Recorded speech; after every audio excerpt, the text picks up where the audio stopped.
My son gave up my surname to choose his wealthy stepfather. My $2,900 support ended instantly. Stepdad has mountains of debt. Not my problem anymore. I no longer want your last name, my son said. My new dad calls you a loser, so I should take a man's name. My wife grinned. I answered, fine. 10 days later, the family lawyer called. Ma'am, do you realize what you just let him sign away? I paid $425 a month in child support for 4 years, while my ex and her new husband posted Cancun vacation photographs and purchased my kid the latest gaming console. I ate ramen in my studio apartment while worked extra to pay rent and bills. The disrespect began tiny. My son stopped calling me dad and started calling me. Then he told how his stepdad taught him to be a man, fix automobiles, toss a football, and stand up for himself. My lessons before the divorce, before his mother poisoned him against me. I knew things had changed when he wore his stepdad's jersey to our weekend visit. He texted throughout dinner, ignoring me. He shrugged as I asked about education. When I offered hiking as we used to, he replied, his real dad took him last weekend. He stated it then. Refusing to enter my doorstep. Want a new name? Drop yours. Take his. He continues. You're a loser who can't even afford a real house. My ex stood behind him, arms crossed, smiling. Her face when the judge gave her primary custody and set my support payments. She planned her next vacation. I saw her luxury purse, which I had paid for, on her shoulder like a trophy. She said, he's old enough to make his own choices. Fighting it will make him hate you more. We both know you can't afford another court battle. I saw my 14-year-old son, taller than his mother, wearing shoes that cost more than my monthly shopping budget. I purchased for shoes with my monthly check. Fine, I said. If you want, I called my lawyer the next morning. You sure? He inquired. No turning back after signing. This ends everything. For sure. Prepare the name change, adoption, and other documentation. I signed everything without reading the tiny print. My ex was excited, texting me about how mature I was, how this was best for everyone, and how her husband was planned to take my son fishing that weekend to celebrate our new family. 9 days later, my phone rang. When my ex's lawyer called, I was stocking shelves at my third warehouse job. I learned about it later, but I'll never forget her panicked call. You did what? I gave you exactly what you wanted. I answered quietly. All paperwork is filed. Adoption complete. Legal adoption by the step-parent ends child support. Standard law. Your lawyer should have caught that before pushing this through. Silence. Your husband wanted to be his real dad, I said. Now he is. Congratulations. The monthly cost is $3,750. His responsibility begins now. College fund I contributed to. Insurance, medical bills, etc. Every obligation goes to the adoptive parent. Can't? Already did. Judge gave up this morning. All done. Behind me, her husband was shouting, getting angrier. We can't afford should have considered that before telling my son I'm useless. Alternatively, your husband's son. Legally, the call stopped. I resumed shelf stocking, but not out of necessity. That night, my phone burst with messages. Then my son remembered my name and begged me to undo it. Threats and pleas from my ex. Her lawyer looking for bogus loopholes. The law is great because biological parents have no legal responsibility after an adoption. None. I blocked my ex's number. Also my son. He could respectfully communicate in person. A non-lawyer sent me a letter 4 months later. Cream-colored, thick envelopes were pricey. Corner imprinted with my son's school logo. A handwritten headmaster letter was inside. Hi Mr. Callahan, writing about your son's tuition. You may know that custodial guardians split the $48,000 annual charge. We had a unique circumstance. The account listed you as the main financial contact. We contacted Mr. and Mrs. Langford, your ex-wife, to update our records after the adoption proceedings. We seems to confuse people about the semester payment. Despite legal changes, Mrs. Langford insists you stay financially responsible. Mr. Langford became upset throughout our phone call and suggested we negotiate fees. Our lawyers examined the situation. Since Mr. Langford is the legal parent, he takes on all financial obligations. We must pay by August 22nd or withdraw from the school. You should know about the circumstance. Regards, Headmaster Caldwell. I laughed after setting down the letter. Really laughing. The stomach-aching sort. My ex cherished that private school. She boasted about getting our son enrolled, posting images of him in his uniform on social media, the networking opportunities, the prestigious alumni network, and how it would secure his future. I took my calculator. $48,000 for tuition, and $3,750 monthly support had been promised. Her new spouse inherited $9,600 annually. The phone buzzed. Unknown number. I almost didn't reply. Hello. We must talk. My ex's voice changed. Small, terrified. We probably don't. Please listen. I stayed on the line against my better judgment. The school claims you're done paying. His expulsion is imminent. Not my problem. Still your son. I interrupted. He's not. Legally. I have no son. Exactly what you desired. Remember? That was his wish. A child. He was confused. He's 14. Old enough to call me a loser. Old enough to reject my name. Old enough to accept his decisions. I heard her sobbing. Previously, the sound would have broken me. It would have driven me to correct it. Brandon can't afford this, she whispered. Hearing her pronounce her husband's name felt alien. Desperate. I suppose your son will attend public school. Good ones abound. Don't understand. Business of Brandon. Not doing as well as expected. All automobiles, trips, and houses are leveraged. We're barely surviving. The truth emerged. Vacation images, luxury outfits, costly meals, smoke, and mirrors. Credit card and loan financed Instagram perfection. Sounds like you married a loser, I whispered. The line ended. Sitting on my apartment balcony, I poured myself an excellent whiskey I'd saved. Though small, it was mine, my own money. No debt, no pretense. My phone rang again. Different number. Leave it on voicemail. Dad. Son's voice faltered. I am. Can we talk? Mom says, I have to call you Dad again. She says, we need to fix this. Please call back. I deleted it. My ex's lawyer sent another letter 3 days later. Changed lawyer. Maybe couldn't afford the costly one. The letter demanded I resume child support payments, stating the adoption was signed under duress. I deceived them, and any rational person would have disclosed the financial repercussions. I sent it to my lawyer in one sentence. Please handle this how you wish. Calling me that afternoon, he laughed hard. You're accused of deception. It appears you signed the requested and initiated paperwork. Their lawyer examined everything. This is textbook buyer's remorse. Can they win? No chance. A judge will laugh them out of court. Now for the fascinating part. If they proceed, they must pay court fees. You can sue for harassment and legal fees if they lose. Are we talking much? Expect another $18,000, $25,000. It took about 4 seconds to think. Command them to proceed. He chuckled. Hoped you'd say that. The court date was 7 weeks away. During that time, my ex, her husband, and kids sent letters. Each desperate than the last. Reading my son's letters was difficult. First, he apologized. Claimed he didn't intend it. That his stepfather abused him over money. Missing our camping excursions and wanting his old name back. The second letter was angrier, calling me selfish for punishing him for his mother's sins and said a good father wouldn't desert his child. The third letter offered to hike again without mentioning money. Said he had crucial school news. I kept all letters in a drawer. Ignored them. Unknown caller 5 weeks before court. Now I said, Mr. Professional woman's voice Callahan, Roosevelt Middle School Principal Monroe, calling about your son.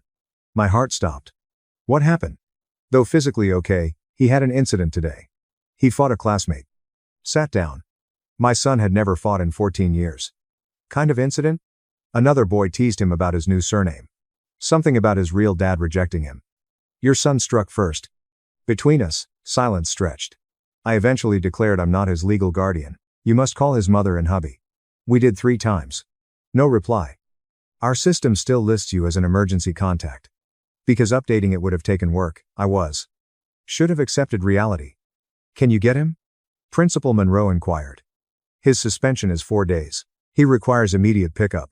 Checked my watch. My 90-minute court prep meeting with my lawyer was scheduled. I'll arrive in 25 minutes. Drive time felt longer. I kept practicing my explanation that I wasn't his father anymore, that he'd made his choice, and that actions have repercussions. When I entered the principal's office and saw him sitting there, his eyes swelling, fingers split, shoulders heaving as he fought not to cry, all those practiced words vanished. His face collapsed as he gazed up at me. You came. Unable to say, I nodded. Principal Monroe explained. The other youngster was persistent. My son was teased for weeks about the name change, and how his true dad threw him away. Finally, he snapped today. The other kid's punishment? I requested. He'll be suspended, Zero tolerance despite his provocation. Boys punched each other. Both boys are suspended. I regarded my son. Grab your stuff. We silently walked to my car. I opened the passenger door. He paused. I didn't expect you, he whispered. Neither did I. Long drive home to my apartment. He looked out the window, wincing and massaging his sore eye. Does it hurt? I asked. Yes, good. He glanced at me bewildered. Pain is how we learn, I said. It sounds like you learned something today. Fighting is bad? That words hurt more than fists. He paused. Logan then claimed you no longer wanted me. You signed me away like trash. What do you think? Not sure what to think. I stopped at a petrol station, turned off, and faced him. You called me a loser. You rejected my name. You said your stepdad was your true dad, so I did what you asked. It wasn't meant. Yes, you did. You meant every word then, and that's good. Behavior has repercussions. You picked him. Living with that choice is yours. He started crying. I'm sorry. Of course you are. But sorry doesn't alter legal documents. Can't you fix? I cannot, even if I would. Once finalized, adoption is permanent. Your stepdad is now your legal father. So he's accountable for you, your school, your future, everything. He pays nothing. Their mom claims they can't afford it. We may have to move, she says. Restarted the automobile. This is no longer my issue. Silence filled the rest of the drive. I prepared him a sandwich and offered him ice in my apartment. He ate mechanically, staring at my living room's modest TV. This place is tiny, he said. After paying your support all those years, I can afford it. He looked around like he was seeing it for the first time. Second-hand furniture, sink dishes, and work clothes beside the entrance. Were you eating ramen daily for 8 months, sometimes twice? Why didn't you say? Would it have mattered? He remained silent. Sitting across from him. Your stepdad drives a Mercedes, has a pool, takes you to nice places, and buys $250 shoes. Did you wonder how he paid for that? Mom reported his success. Pretending is his forte. All that stuff is financed via credit cards and loans. Nothing is real. But every vacation, new gaming system, and nice dinner paid for with my child support money were supposed to be for your food, clothes, and future. Instead, they pretended to be rich. His face paled. Nobody told me. Naturally, you did not. They guaranteed it. The court date was a dismal Tuesday morning. My thrift store suit, dry cleaned to seem almost new, was my best suit. My ex and her husband were already there with their cheap attorney who appeared fresh out of law school. My ex had dark under-eye circles. Her fancy purse was replaced with a bargain shop bag. Her spouse gazed at his phone, jaw set, ignoring me. Lawyer leaned over. They will claim that you concealed information about the adoption's financial effects to deceive them. Do they have proof? They may attempt, but we have signed paperwork proving their lawyer reviewed everything. We have emails where you consented to their wishes and text messages from your ex praising your ease. The 60-year-old judge had sharp eyes and no patience for bullshit. As she read the documents, she glanced up at us over her spectacles. Let me see if I understand this correctly, she remarked, staring at my ex's lawyer. Your client sought adoption. The lawyer examined all documents. They want to revoke Mr. Callahan's uncontested signing because of the financial ramifications. Your Honor, Mr. Callahan failed to disclose. Not disclosed what? Financial responsibility comes with adoption. It's not disclosure. Counselor. Just simple sense. Child support ends with lawful adoption. The basics of family law. She regarded my ex and her husband. Was this not explained by your lawyer? My ex spoke shakily. We imagined he'd support his son. Son of his? A judge raised his eyebrow. According to these documents, Mr. Langford is legal father. Callahan has no son. No one spoke in court. Yes, my ex's lawyer attempted again. My clients acted honestly. Were they? Judge shuffled documents. Mrs. Langford texts Mr. Callahan that her son needs a genuine father, not a broke loser who can't afford a good apartment. In emails, she calls Mr. Callahan's financial contributions offensive and inadequate. I have evidence that the youngster, formally, adopted Mr. Langford after rejecting Mr. Callahan. She faced my ex. You cannot have both. You cannot reject this man, scorn his finances, push your son to replace him, legally separate his parental rights, and then demand he maintain a child who is no longer his. My ex cried at school. Mr. Langford now manages the school and everything else. The judge faced me. Mr. Callahan, any more comments? I rose. Lawyer grasped my arm to urge me to be careful. Honor, I loved my son. Working 3 jobs to pay support. Going without so he could have. But love is mutual. He looked me in the eye and informed me I wasn't his father, which hurt more than money. I fulfilled their request. If they regret it now, it's not my fault. The judge nodded slowly. Motion refused. The adoption stands. Mr. Callahan has no child-related legal duty. Plaintiffs will pay court costs. She hammered her gavel. We're adjourned. My ex sobbed in her seat. Her red-faced husband whispered fiercely to their lawyer. I gathered my belongings and approached the exit. Wait. I turned. My youngster was in the courtroom's back. He was nowhere to be seen. He seemed tiny. Generic jeans and a t-shirt replaced the costly attire.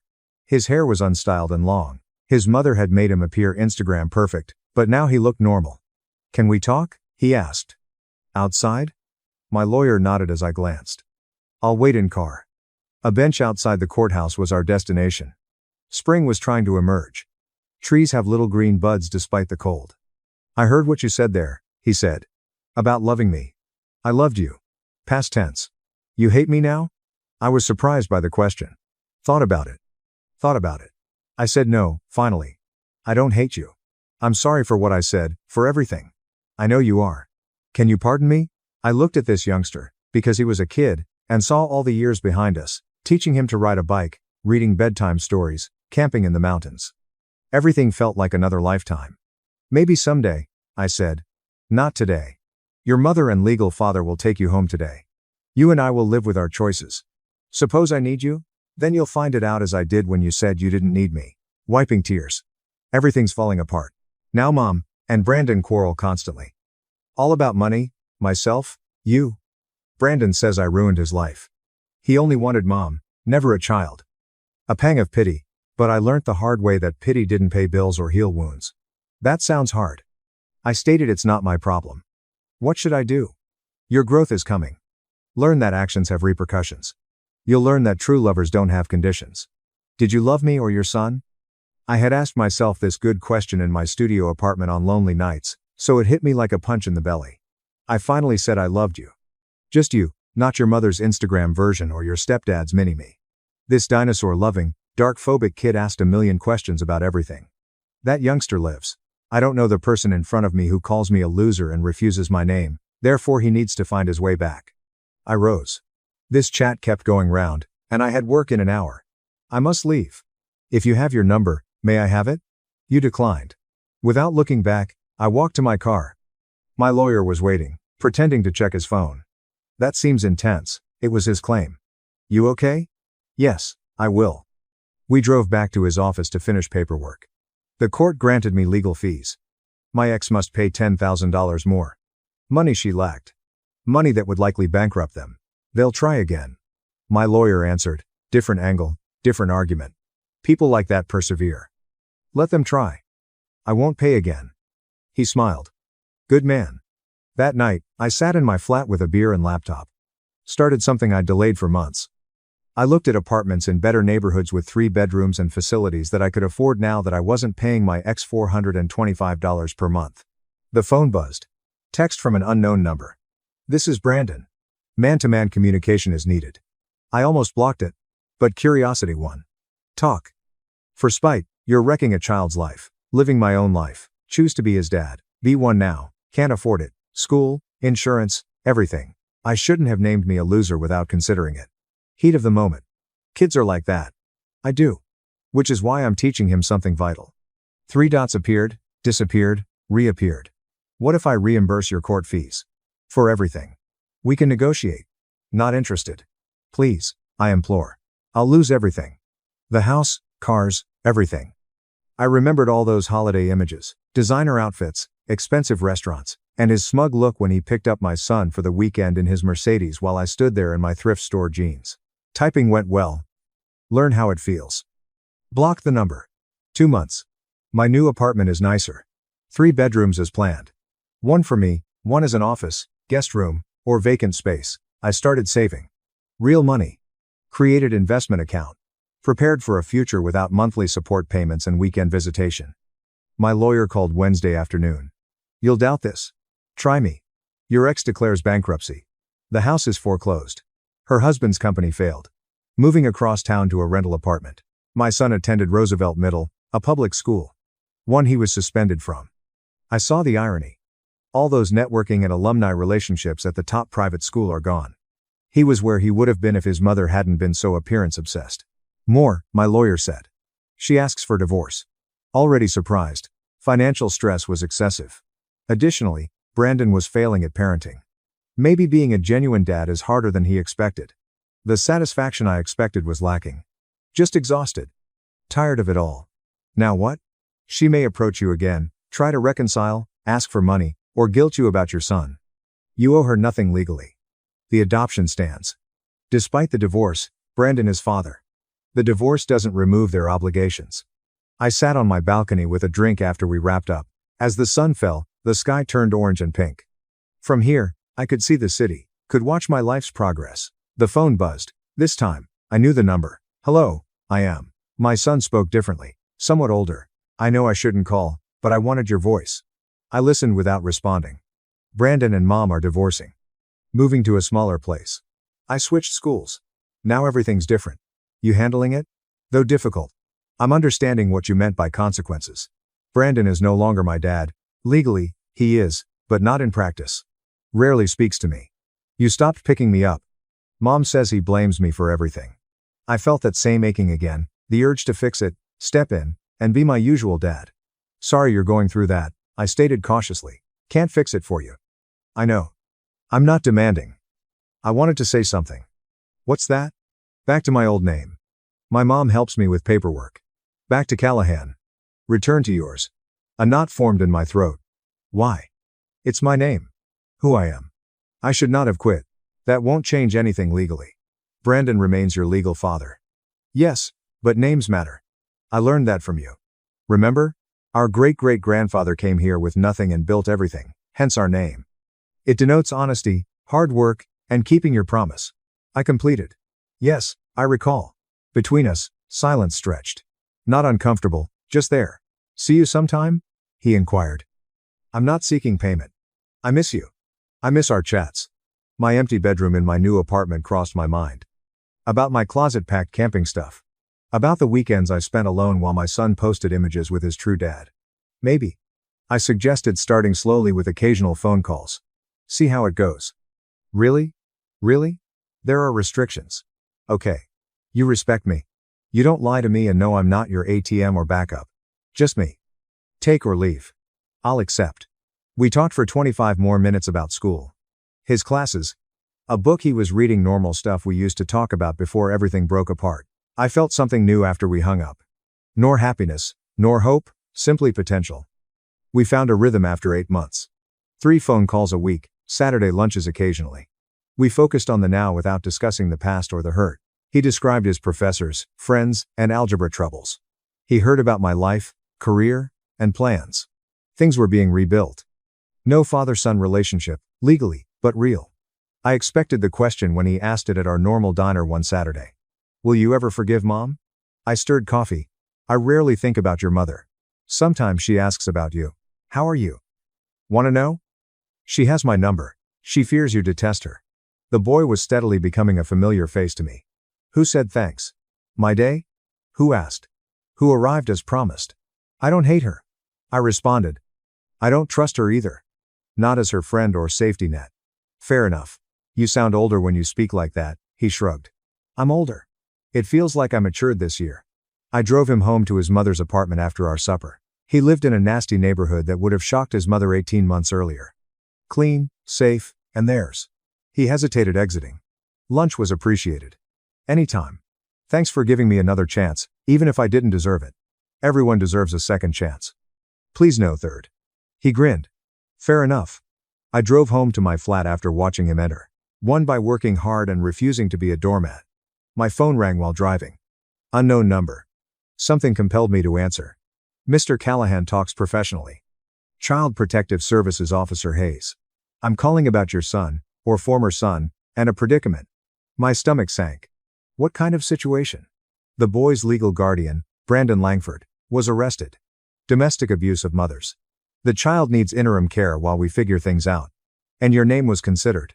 Not his legal guardian. We know, but the mother listed you as an emergency contact. Says the youngster would be comfortable living with you while we investigate because you've been in his life recently. I stopped on the side. My hands shook. For how long?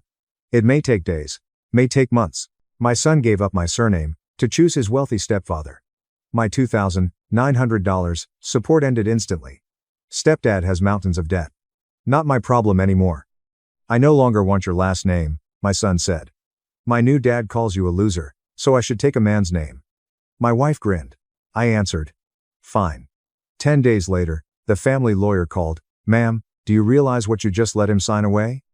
I paid $425 a month in child support for 4 years, while my ex and her new husband posted Cancun vacation photographs and purchased my kid the latest gaming console.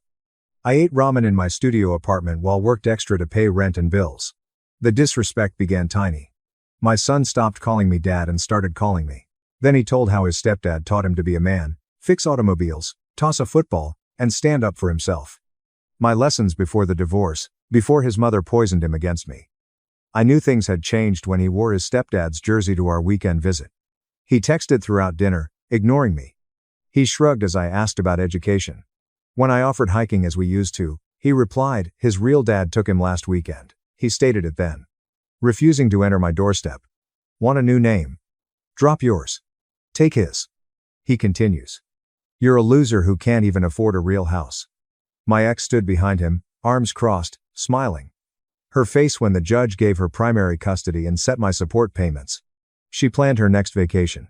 I saw her luxury purse, which I had paid for, on her shoulder like a trophy. She said, he's old enough to make his own choices. Fighting it will make him hate you more. We both know you can't afford another court battle. I saw my 14-year-old son, taller than his mother, wearing shoes that cost more than my monthly shopping budget. I purchased for shoes with my monthly check. Fine, I said. If you want, I called my lawyer the next morning. You sure? He inquired. No turning back after signing. This ends everything. For sure. Prepare the name change, adoption, and other documentation. I signed everything without reading the tiny print. My ex was excited, texting me about how mature I was, how this was best for everyone, and how her husband was planned to take my son fishing that weekend to celebrate our new family. 9 days later, my phone rang. When my ex's lawyer called, I was stocking shelves at my third warehouse job. I learned about it later, but I'll never forget her panicked call. You did what? I gave you exactly what you wanted. I answered quietly. All paperwork is filed. Adoption complete. Legal adoption by the step-parent ends child support. Standard law. Your lawyer should have caught that before pushing this through. Silence. Your husband wanted to be his real dad, I said. Now he is. Congratulations. The monthly cost is $3,750. His responsibility begins now. College fund I contributed to. Insurance, medical bills, etc. Every obligation goes to the adoptive parent. Can't? Already did. Judge gave up this morning. All done. Behind me, her husband was shouting, getting angrier. We can't afford should have considered that before telling my son I'm useless. Alternatively, your husband's son. Legally, the call stopped. I resumed shelf stocking, but not out of necessity. That night, my phone burst with messages. Then my son remembered my name and begged me to undo it. Threats and pleas from my ex. Her lawyer looking for bogus loopholes. The law is great because biological parents have no legal responsibility after an adoption. None. I blocked my ex's number. Also my son, he could respectfully communicate in person. A non-lawyer sent me a letter 4 months later. Cream-colored, thick envelopes were pricey. Corner imprinted with my son's school logo. A handwritten headmaster letter was inside. Hi Mr. Callahan, writing about your son's tuition. You may know that custodial guardians split the $48,000 annual charge. We had a unique circumstance. The account listed you as the main financial contact. We contacted Mr. and Mrs. Langford, your ex-wife, to update our records after the adoption proceedings. We seems to confuse people about the semester payment. Despite legal changes, Mrs. Langford insists you stay financially responsible. Mr. Langford became upset throughout our phone call and suggested we negotiate fees. Our lawyers examined the situation. Since Mr. Langford is the legal parent, he takes on all financial obligations. We must pay by August 22nd or withdraw from the school. You should know about the circumstance. Regards, Headmaster Caldwell. I laughed after setting down the letter. Really laughing. The stomach-aching sort.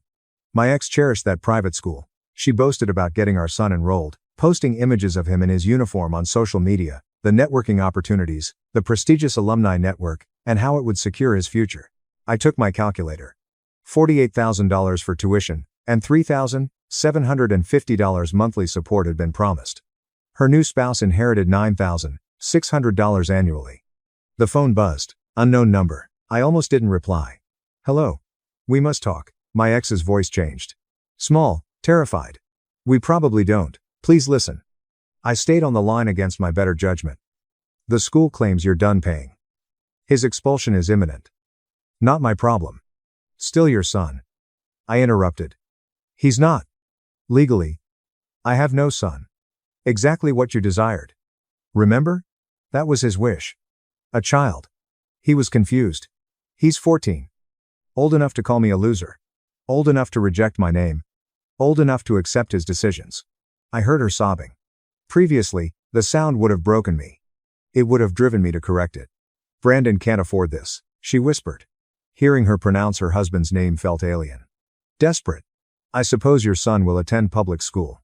Good ones abound. Don't understand. Business of Brandon. Not doing as well as expected. All automobiles, trips, and houses are leveraged. We're barely surviving. The truth emerged. Vacation images, luxury outfits, costly meals, smoke, and mirrors. Credit card and loan financed Instagram perfection. Sounds like you married a loser, I whispered. The line ended. Sitting on my apartment balcony, I poured myself an excellent whiskey I'd saved. Though small, it was mine, my own money. No debt, no pretense. My phone rang again. Different number. Leave it on voicemail. Dad. Son's voice faltered. I am. Can we talk? Mom says, I have to call you Dad again. She says, we need to fix this. Please call back. I deleted it. My ex's lawyer sent another letter 3 days later. Changed lawyer. Maybe couldn't afford the costly one. The letter demanded I resume child support payments, stating the adoption was signed under duress. I deceived them, and any rational person would have disclosed the financial repercussions. I sent it to my lawyer in one sentence. Please handle this how you wish. Calling me that afternoon, he laughed hard. You're accused of deception. It appears you signed the requested and initiated paperwork. Their lawyer examined everything. This is textbook buyer's remorse. Can they win? No chance. A judge will laugh them out of court. Now for the fascinating part. If they proceed, they must pay court fees.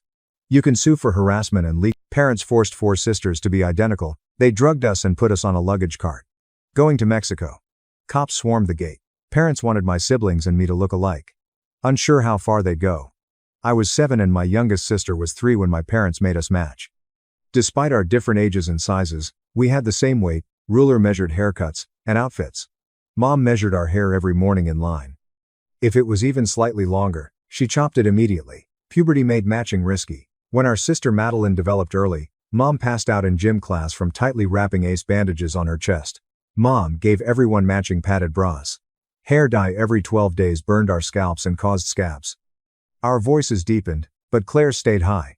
She practiced speaking lower until she lost her voice for a month. Teachers couldn't tell us apart, and we couldn't correct them. I wanted to play soccer, but Madeline hated sports, so we all did. Claire played violin well but quit because we were bad, making us different. I started menstruating at 12 and hid it for 18 months until Madeline did. Wadding up toilet paper to ask for pads would indicate developing differently. I regret bleeding through my pants in class while pretending nothing was wrong. Because they do, our bodies change. Dad made Lauren slump until her back broke after she grew 6 inches in one summer. Claire stayed small, so her shoes had high lifts that swelled her ankles. Then we changed faces. Madeline widened her nose. Cheeks were strong in Lauren. Claire had bigger eyes. Parents used facial exercises and bone reshaping masks. Trying to flee at 16. I reached the bus terminal before they caught me. Next, they installed outside-only locks on our bedroom doors. We had to check in every hour and every room had cameras. If we went to the bathroom too long, Mom would bang on the door and yell about secret uniqueness. Homeschooling prevented us from being influenced to be different. Sameness made me forget where I ended and my sisters began. A doctor who lost his American license but worked in Mexico was found. We were measured like animals while he discussed repairs. He'd shave Lauren's cheekbones, expand Claire's nose, narrow Madeline's, and pin my ears to match Claire's. He even matched our lips and hairlines. My parents spent $25,000 and organized everything for 10 days after my 16th birthday. Just 9 days before we left for Mexico, Madeline tried suicide by eating a bottle of sleeping pills. She survived, but the hospital questioned her years-long binding chest scars. Our parents lied about her body image issues causing self-harm. They said we needed surgery to be happy.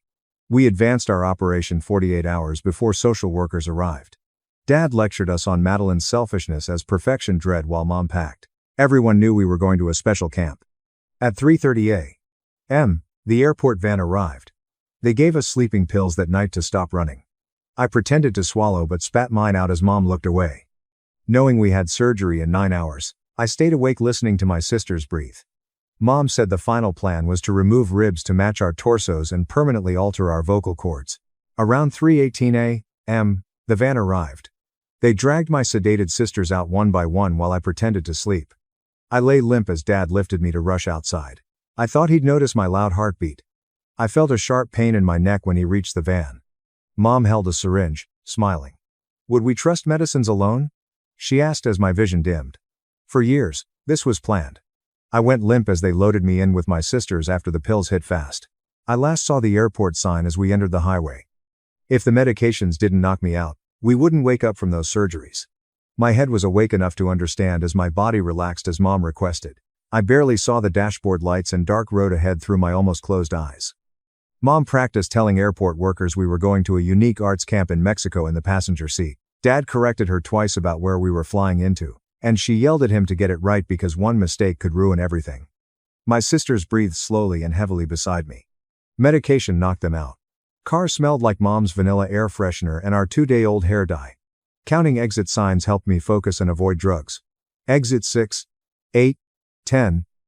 My heart was racing, and I feared the quiet van would hear it. Dad entered the airport exit ramp, and our headlights illuminated the huge blue airplane sign. The end. This occurred unless the airport found 4 unconscious teenage girls. Father helped early morning travelers unload their bags in the departure drop-off lane. After leaving, he opened the van's sliding door to let cold air in. Despite wanting to shudder, I remained still. A luggage trolley from the rack was rolled over. I lolled as he took me out and put me on the metal cart with his hands under my arms. He stacked Madeline, Claire, and Lauren next to me like freight. Mom zipped my pink sweatshirt and smoothed Lauren's hair. She adjusted Claire's sleeve to match the others, muttering about how we had to look good now. People with rolling bags passed by as I barely opened my eyes. Long, a puzzled businesswoman stared at us. A father with 2 children carried his luggage to the terminal entrance after slowing down to look. Nobody stopped. No one asked. They ignored us like they were inconvenient. Mom pushed the cart through the terminal's automatic doors, and fluorescent lights cut my closed eyelids. The bright light made my eyes swim, but I couldn't blink. I heard announcements from high ceilings. Security and unattended luggage. Cart wheels creaked on polished floor. Dad carried our 4 passports and Mexico paperwork binder. Each cart push made my head bounce, so I had to stay limp and breathe normally. The terminal was mostly empty this morning. Not many exhausted travelers. An unopened coffee shop and a gift shop with a metal gate were there. Bright overhead lights hurt my eyes. Mom clicked her shoes quickly, showing nervousness. She sped the cart to the terminal's international check-in. The airline agent looked up from her computer as we approached. She was visible through my eyelashes. A bun-wearing early 40s woman, she looked at her screen, us, and back. She tilted her head and raised her eyebrows. Typing deepened her frown. She quickly called, and a supervisor vest-wearing agent arrived in minutes. We watched as they quietly talked, and the supervisor pointed to a computer screen. Agent 1 nodded and pointed to the trolley. Some hope flickered in my chest. Someone noticed. Someone noticed 4 identical teenage girls were still. I saw the supervisor ask my dad as she approached us. I found my chance. Even though the drugs blurred my vision, I focused. The agent approached to check our breathing, revealing her face inches away. I found my strength to cry. I felt the steady roll at my jaw. Jumping back, she grabbed the phone on the counter, widening her eyes. To the supervisor, she pointed at my face and said something nasty. The supervisor looked different and grabbed the phone. Mom spoke gently, but the agents ignored her. They called and looked at us with concern and alarm, not just confusion. An airport policeman approached quickly 2 minutes later, hand on belt. He was tall and black, with kind eyes that first looked at us before my parents. Man with Brooks' name tag took out a small notebook. He asked my parents why 14s were silent at 3:30 a.m. Dad started the practice story calmly and logically. Traveling made us nervous as nervous flyers. He said Mom gave us resting pills for travel. His attractive smile with teachers and doctors usually made people trust him and stop asking questions. Mom explained more, sounding like the world's most caring mother. She mentioned our Mexico arts camp. She said we were excited and sleepless for days. She said she gave us something moderate and safe to rest for the long trip. Responsible parenting, their best interests, and comfort were her priorities. She spoke to the medical staff in the same tone she used when Madeline tried to die, sounding like a dedicated parent who wanted to help her daughters and worked on everyone. As Officer Daniel Brooks crouched near the trolley, his face met mine. He gently took my hand, his warm skin against my cold fingers. He whispered, but I heard him. If I could hear, pinch his thumb. I summoned my drugged strength. I focused on my hand. It wasn't hard to squeeze because Mom injected something in my neck. His body froze. Looked at me and tightened his grip on my hand. Sensed it. He noticed I was awake. He realized the situation was dire. Brooks jumped up and took the radio from his belt. He called EMS urgently but calmly.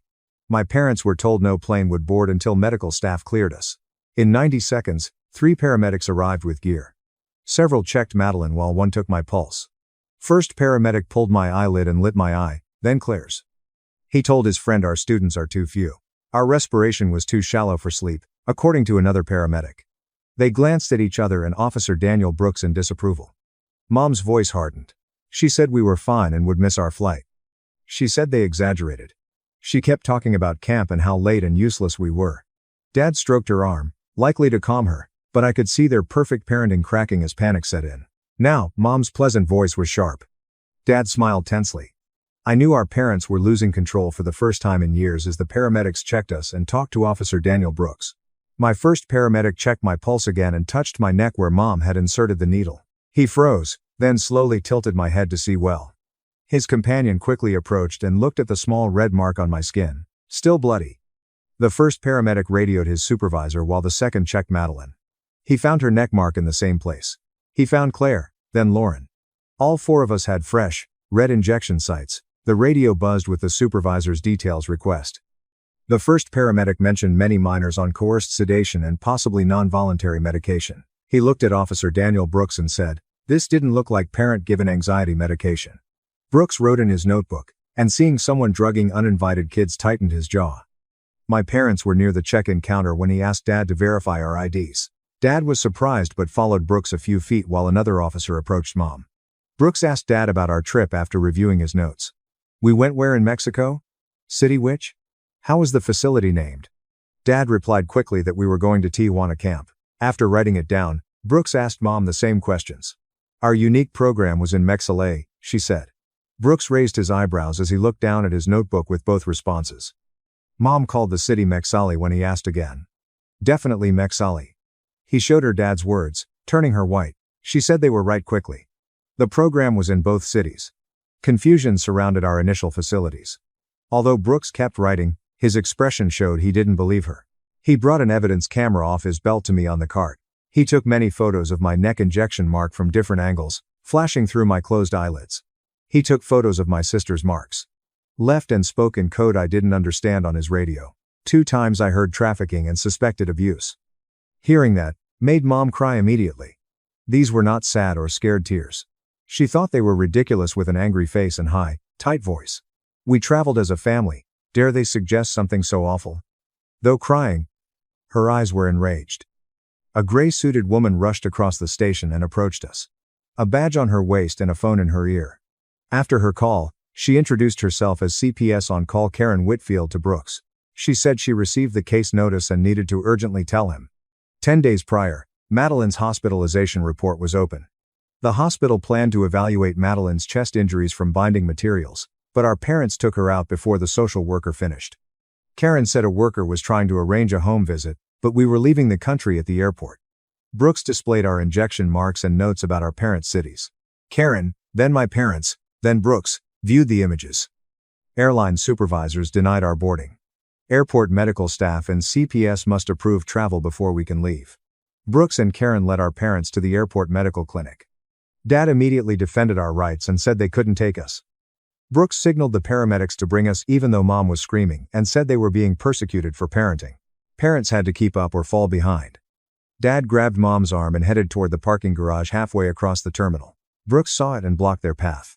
He stated that they would be imprisoned immediately if they left with us or interfered with medical evaluation. Dad screamed about unjust incarceration and illegal confinement as he turned red. Brooks was flanked by 2 more officers. Dad ceased screaming and closed his mouth. Mom wept but stayed.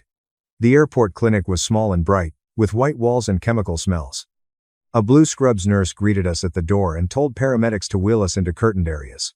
Another woman entered wearing blue scrubs and a forensic nurse badge, Dr. Susan Keller. Her first step was closing my test curtain. Asking if I could hear her, she whispered her plan. First, she checked my vitals, then carefully lifted my shirt to examine my torso. Her hand stopped when she saw my chest scars.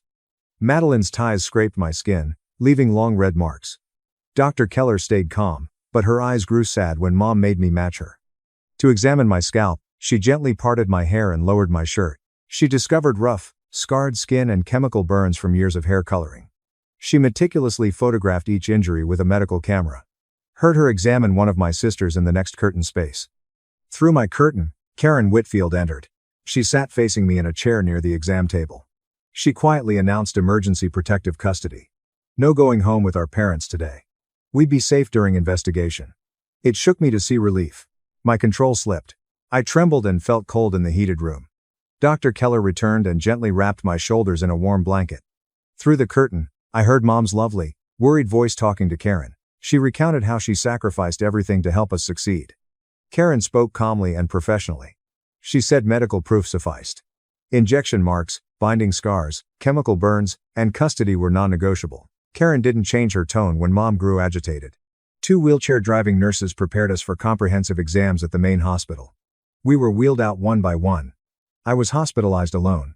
I was alone without my sisters after the door closed. It was my first solo room since age 7. Space felt huge, empty, and wrong. I heard a loud silence. I almost shouted their names to confirm their proximity. I realized that our separation and loneliness could save us. I stayed quiet and cleared my surroundings. A giant black camera and flash from Rachel Moore woke me from the emptiness. She requested photos of my injuries for court, and I agreed because proof was my only weapon. She delicately parted my hair to photograph the rough spots where years of chemical dye had burned and disfigured my scalp. As the camera flashed, she carefully documented each damage area. She asked me to lift my top and photograph the red lines across my ribs where the binding materials had scraped my skin raw, even though I didn't need binding. Each flash felt like freezing the evidence, making it permanent, which worried and moved me. The purple injection site on my neck and Dad's hold bruises on my arms were photographed by Dr. Keller. After finishing, she silently thanked me and said these images will protect us. Karen returned after Dr. Keller left, bringing the chair closer to my bed and asking if I wanted to talk. The medication slurred and delayed my sentences, as I explained the operation plans and the Mexican doctor. I tried to explain the rib removal and vocal cord changes, but my sentences broke. Karen gently stroked my hand and said we could talk after the medications wore off. Though I couldn't speak, she sat there as I battled the fog. Mom kept asking to see me and saying she could attend any interview outside my door. Dad's harsh voice joined hers, and my chest tightened with old fear. I heard a calm male voice say only authorized workers could enter patient rooms, so hospital security blocked the door. Dad yelled about parental rights and wrongful detention. His voice reached that terrible tone that chilled us. The security guard's steady voice showed he wasn't afraid of Dad. Karen peered at the door and asked if the guard made me feel safe. Dad's rage through the door made me want to hide under the bed, but I nodded. After 15 minutes, Brooks entered my doorway and nodded to the security guard before talking to Karen. He said he had warrants to search our house for bedroom door locks, surveillance cameras, and other evidence of our parents' plans. Following our injection mark images in Mexico discussion, the court ruled in 35 minutes. After Karen asked the timeline, Brooks said his team was executing the search warrant and collecting the cameras, locks, and Mom's measurement logs. Knowing others were searching our house and documenting our parents' control made me guilty and relieved. A nurse ran by my door, shouting a psychiatric emergency code. Knowing the code was for Madeline's room, where she'd tried to die before, stopped my heart. Now we were apart and she was alone with her terror. I wanted to sit up, but Karen gently touched my shoulder and told me to stay still because Madeline had a skilled team. I shook all over as I lay down. Scared Madeline had fled again. None caught it in time this time. Karen went investigating, leaving me with people running down the hall and my monitors beeping. Dr. Keller returned 25 minutes later, pale and shaking, sitting on my bedside chair. She carefully detailed the Mexican doctor's procedures for us in medical textbook language. Lower Lauren's cheekbones and reshape our faces.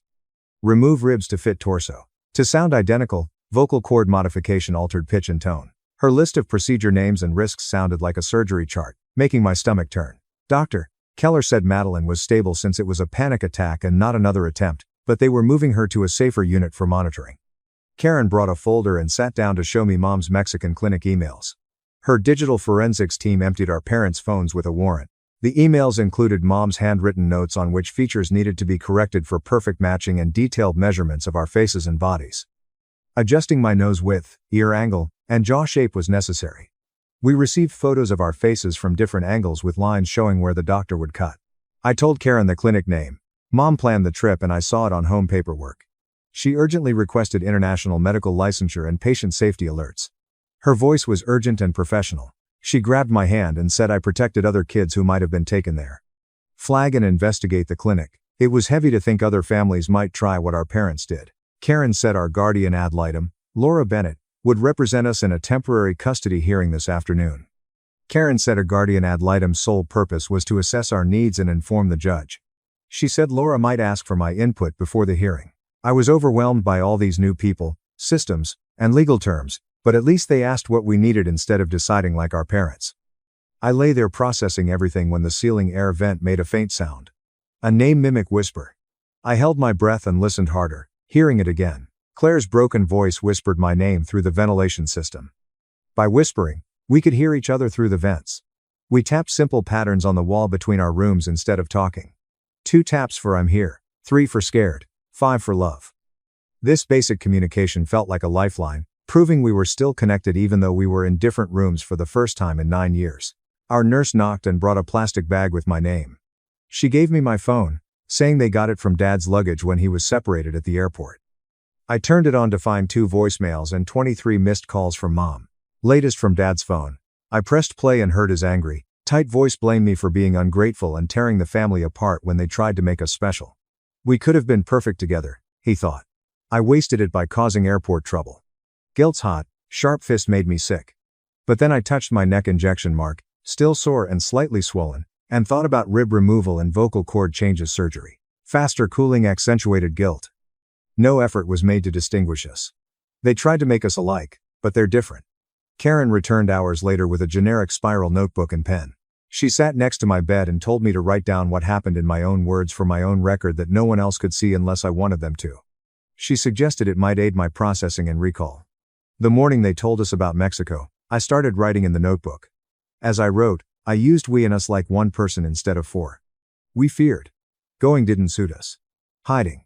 I realized I had lost track of where I ended and my sisters began as I stared at the words. Karen asked me why I was staring. After viewing the page, she nodded slowly and suggested I add my name. Claiming experiences as my own felt wrong at first. Forced myself. It scared me. Refused departure. Hiding. The first time I saw my experience written separately tightened but lightened my chest. Karen returned that night worried and holding her phone. She showed me a local news website with a brief airport child endangerment story. Despite our anonymity, the article reported that 4 minors were taken into protective custody after suspicious circumstances at the international terminal. Someone might discover us, and I was terrified. The neighbors knew we were traveling. Kids from our old school may remember us.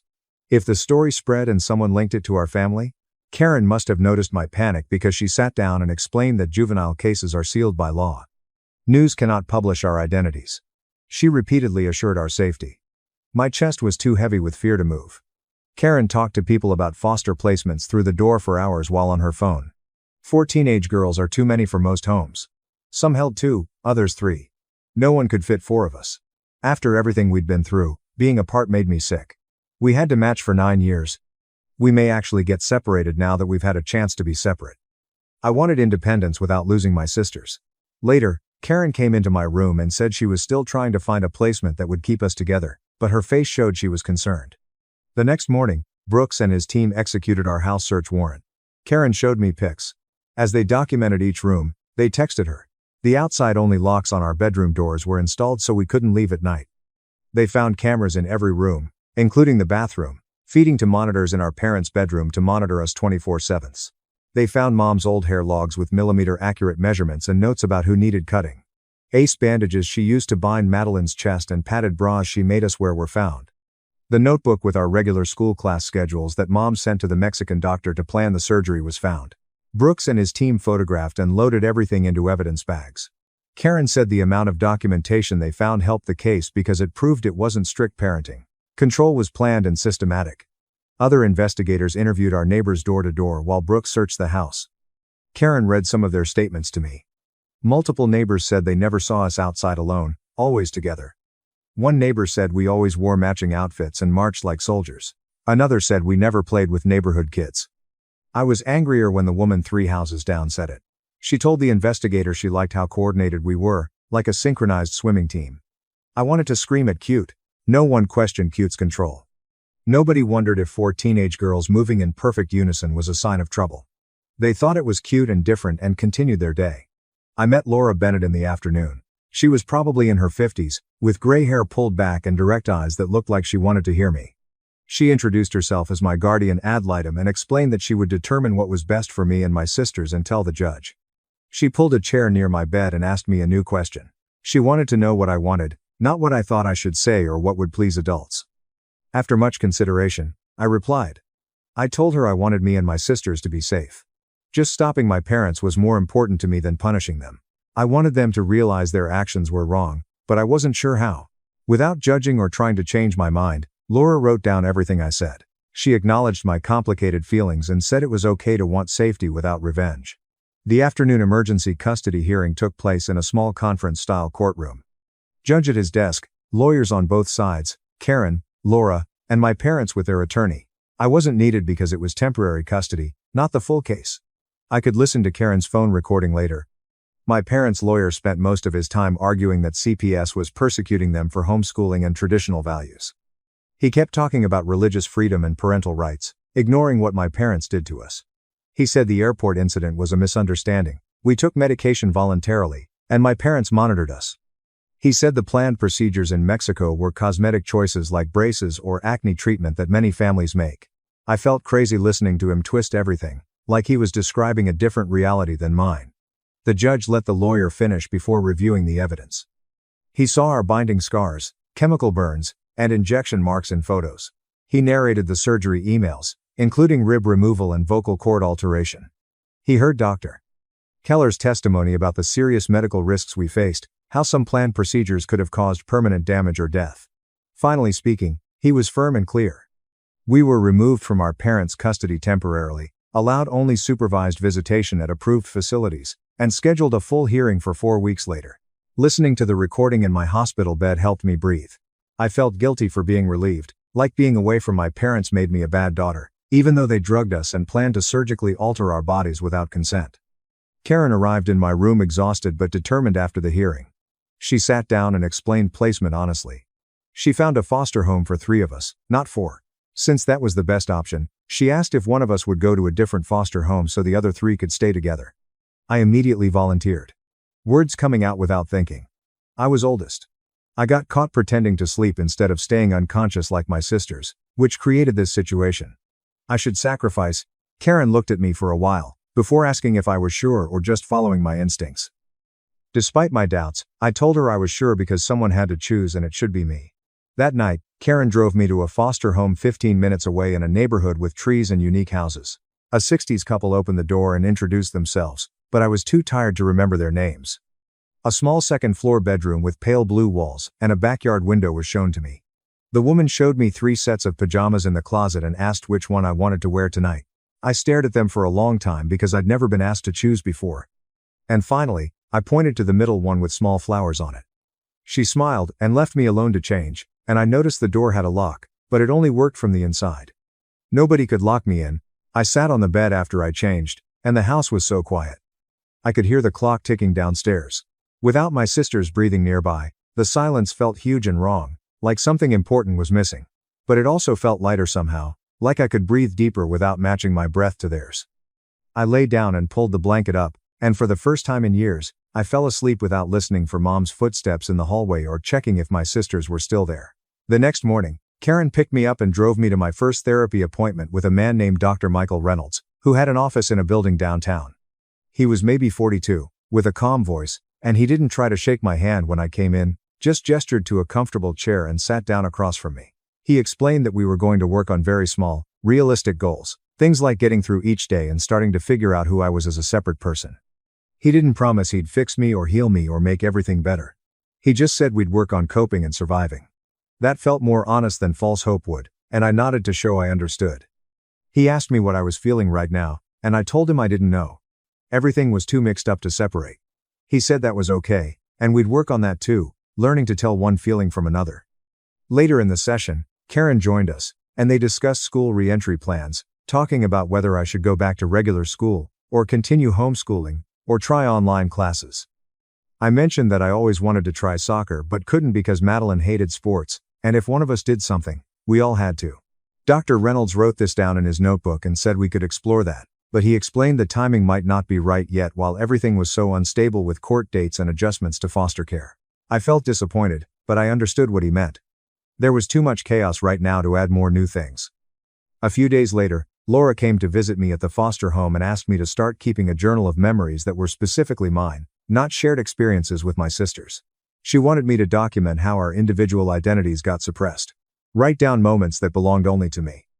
I sat with a blank notebook that night and tried to think of memories that were just mine, but everything was tangled up with my sisters because we were forced to do everything together. I couldn't remember the last time I did something alone or had a thought that was only my own. I wrote this down and showed Laura the next time she visited, and she said that struggle itself was evidence of what our parents did to us. The fact that I couldn't find individual memories proved how thoroughly they erased our separate selves. About 9 days after I started the journal, Karen called with news about the Mexican clinic. She told me they got word that the clinic had either shut down or moved locations, and the lead on the unlicensed doctor had gone cold. My stomach twisted when she said this because it meant he was still out there somewhere doing this to other kids, and I felt guilty even though I knew it wasn't my fault. Laura reminded me later that I was 16, and stopping international medical criminals wasn't my responsibility, but the guilt sat heavy anyway. I kept thinking about other girls who might end up on that surgery table because we didn't catch him in time. 9 days after the custody hearing, I was scrolling through social media on my phone when I got a message request from an account I didn't recognize. The profile picture was blank, and the username was just random letters and numbers. I opened it, and the message said, "We can still fix you. We can still make you perfect. We love you." I knew immediately it was from my parents violating the no contact order, and my hands started shaking so bad I almost dropped the phone. I screenshotted the message like Karen taught me to do and sent it to her right away. Then I blocked the account and deleted the message request. Karen called me back within an hour and told me she was forwarding it to Brooks and the prosecutor. 3 days later, Karen called again to tell me that Brooks traced the fake social media account back to Dad's work computer using the IP address. He was filing a motion for contempt of court since my parents violated the no contact order. Karen said, "This proves I was right to report it, and that consequences are happening," which helps calm the panic that flared up when I first saw their message. The next week, I had my first supervised visit with my sisters at a neutral visitation center, a plain building with meeting rooms and cameras everywhere. As soon as we were in the same room, we started arguing about whose fault this was and who should have done what differently. Madeline said, "I should have stayed quiet and we'd all still be together," and I snapped back that together meant drugged and heading for surgery. Claire started crying and saying she just wanted everything to go back to normal, and Lauren yelled that there was no normal to go back to. The supervisor sat quietly and let us work through it instead of shutting us down. And eventually, we were all crying and hugging each other and admitting we were scared and grieving even though we were also safer. We held on to each other for a long time, and I realized this was the first time we'd touched in weeks. The first time we'd been close without being forced to match. A few days after that visit, Karen took Lauren to an appointment with an orthopedic specialist who examined her back and took x-rays. The doctor confirmed that the forced slouching damaged her spine in ways that would require physical therapy and might cause chronic pain for the rest of her life. Lauren sat in the car afterward, looking angry and sad at the same time. And I didn't know how to help her except that some of what our parents did couldn't be undone. She kept asking why they would do this to her, why they couldn't just let her be tall, and I didn't have any answers that made sense. The following week, Claire saw an ENT doctor who looked at her throat and did tests on her voice. He diagnosed vocal nodules from the forced voice training and explained she'd need months of vocal rest and therapy, and even then, her voice might never sound exactly the same as it did before. Claire cried in the examination room because she was amazing at violin and singing, and now her voice might be permanently damaged. I held her hand while she grieved what was taken from her, and I thought about how our parents stole so many things from us that we'd never get back. 3 days after Claire's ENT appointment, Karen called to tell me Madeline had another crisis at her foster home, and they were moving her to an inpatient psychiatric program where she could get more help. I asked if I could visit her, and Karen said not yet, but I could write letters. So, I started writing Madeline every single day about completely normal stuff, like how the weather was sunny or rainy, what I had for breakfast, what show I watched on TV. I told her about the foster family's cat who sat on my lap while I did homework, and how the neighbor's dog barked at squirrels every morning. I wrote about the little things because I wanted her to know there was a regular world out here waiting for her when she was ready to come back to it. I never mentioned mom or dad or the surgeries or any of the bad stuff. I just gave her normal, boring details that proved life could be simple and safe. 9 days later, Karen came to my foster home and sat down at the kitchen table with me to explain that the prosecutor had formally filed criminal charges against our parents for child neglect and endangerment. She showed me the paperwork with all the official legal language and told me the court process would take months, maybe even a year, to work through the system. I felt this weird mix of relief that something was actually happening and exhaustion because it wasn't over yet, and guilt because they were still my parents even though they hurt us. Karen must have seen it on my face because she told me to talk to Dr. Michael Reynolds about it. At my next therapy session, I told Dr. Reynolds about the charges and how I felt relieved and exhausted and guilty all at the same time, and he said that was completely normal. He explained that having mixed feelings about people who hurt you didn't mean you were weak or confused. It just meant you were human and the situation was complicated. That helped a little bit, but the guilt still sat in my stomach like a rock. The following week, Laura came to the foster home and told me we needed to start preparing for the extended custody hearing where I might have to testify in front of the judge.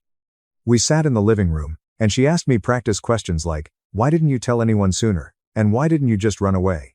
I tried to answer calmly at first, but the questions made me so mad because they sounded like she was blaming me.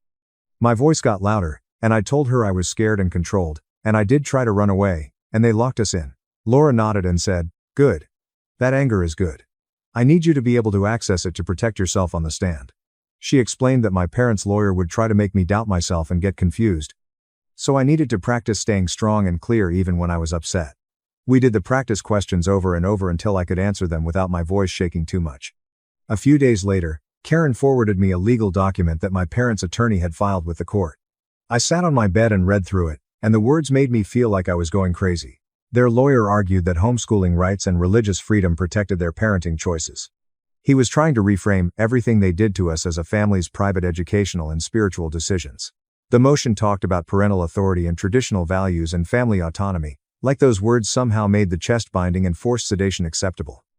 I read it 3 times, and each time I felt more disconnected from reality because they were describing a completely different world than the one I actually lived in. It was like they took all the facts and twisted them into something unrecognizable. I showed the document to my foster mom and asked her if I was the crazy one, if maybe I was remembering wrong. She hugged me and said, "No, you're not crazy, and sometimes people in power use fancy words to hide ugly truths." That weekend, I was unpacking a donated bag of clothes in my room, sorting through shirts and jeans that someone had dropped off for me. An old photo was accidentally mixed in at the bottom of the bag. My hands shook when I pulled it out because it was from before the matching, when I was 4 or 5. 4 little girls looked like 4 different people in the photo. Curly hair, straight hair, taller, shorter. They wore different shirts and smiled differently. I looked at my younger self in the photo and tried to remember who she was, what she liked, and what set her apart from her sisters. The memories were so faded and buried under years of forced sameness that I barely recognized them. Since it hurt to look at the photo, I put it in my nightstand drawer. The extended custody hearing began on a cold February morning 4 weeks later. Laura picked me up early and drove me to court. She advised me to speak slowly and look at the judge rather than my parents. Wood paneling and quiet fluorescent lights made the courtroom smaller than expected. Mom started crying when I entered as my parents sat at a table with their lawyer. I looked away to concentrate on the judge's desk. I put my hand on the Bible and swore to tell the truth when the bailiff called me to the witness stand. My voice shook when I spoke, but Laura was right. The going got steadier. I told the judge about the surveillance cameras in every room, including the bathroom, the chest binding that knocked Madeline out, and the forced sedation the night before the airport.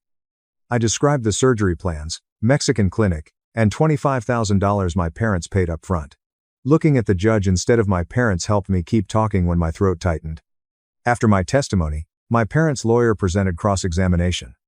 He smiled at me in a kind, but mean way as an older man, in a gray suit. He suggested that I frighten my sisters or made up the surgery plans to get attention because I was jealous of their bond. He spoke smoothly, like he was asking reasonable questions. I remembered what Laura taught me about using anger when it flared in my chest. I stared him down and gave him details. The clinic was Centro de Motific in Tijuana, I told him. I told him it was $25,000 wired on a specific date. I listed the plan: bone shaving, rib removal, and vocal cord alteration. I saw his face change when he realized I had more details than expected. He asked more questions, but I answered each with facts and dates, and he sat down. Dr. Susan Keller testified as an expert after a break. She described medical evidence in a calm, clinical voice in professional clothes. The binding injuries on Madeline's chest, chemical burns on all our scalps from hair dye, and forced sedation injection marks on our necks were explained. She spoke in medical terms, and showed photos on a screen about our serious health risks. Her scientific and factual testimony made it harder to dismiss what happened as strict parenting or cultural differences. No drama or emotion from her. She presented the evidence like a doctor. Brooks then testified about the airport intervention in chronological order. He mentioned seeing us unconscious on the luggage cart, the airline agent's concerns, and the injection marks. He said he found locks, cameras, and logs in our house. He showed the evidence chain's connections. His testimony shows how many systems missed this earlier. How many people saw us and didn't ask why 4 teenage girls looked alike. He describes how close we came to being on that plane to Mexico and what would have happened if the airline agent hadn't noticed something was wrong. The judge briefly reviews the evidence after testifying. As we wait in the hallway, I hear my parents talking to their lawyer through the door. "Hi," angry mom's voice. Returning inside, the judge looks tired. He briefly reads from his notes about the evidence, law, and his duties. He announces his choice. His decision extends our parental custody removal by a year. He orders psychological evaluations for both parents before reconsidering custody. He limits them to approved facilities with trained monitors for supervised contact. I'm so relieved I almost cry. The relief is tempered by a strange grief because my parents hurt us but are still my parents. Part of me wanted them to fight for us differently, admit their mistakes, and change, but they sit there angry and betrayed, like we hurt them. Karen smiles at me from across the room as Laura squeezes my shoulder. The judge bangs his gavel and declares, "Court is adjourned." And it all ends. My hands shake when Karen calls 12 days later with news. Her foster family accepted all 4 of us. A 50-something couple who fostered sibling groups and have enough bedrooms for everyone. On a Saturday morning, the foster mom shows us to our rooms, which feels weird and wrong at first, but then I hear Madeline's voice through the wall, Claire's footsteps upstairs, and Lauren humming in the bathroom, and the world settles down.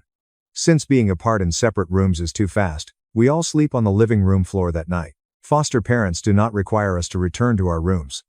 They bring down extra blankets and say, "We'll figure it out at our own pace." Dr.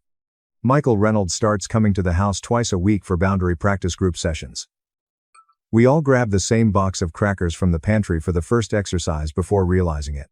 Dr. Reynolds makes us choose something different again, and I spend 12 minutes deciding between chips and cookies because I keep looking at my sister's choices. We try different TV shows, table seats, and shower times. It sounds silly, but my chest tightens when I choose differently from them. Claire picks grape juice, I pick orange, Madeline picks water, and Lauren picks lemonade, and we stare at our drinks like we did something dangerous.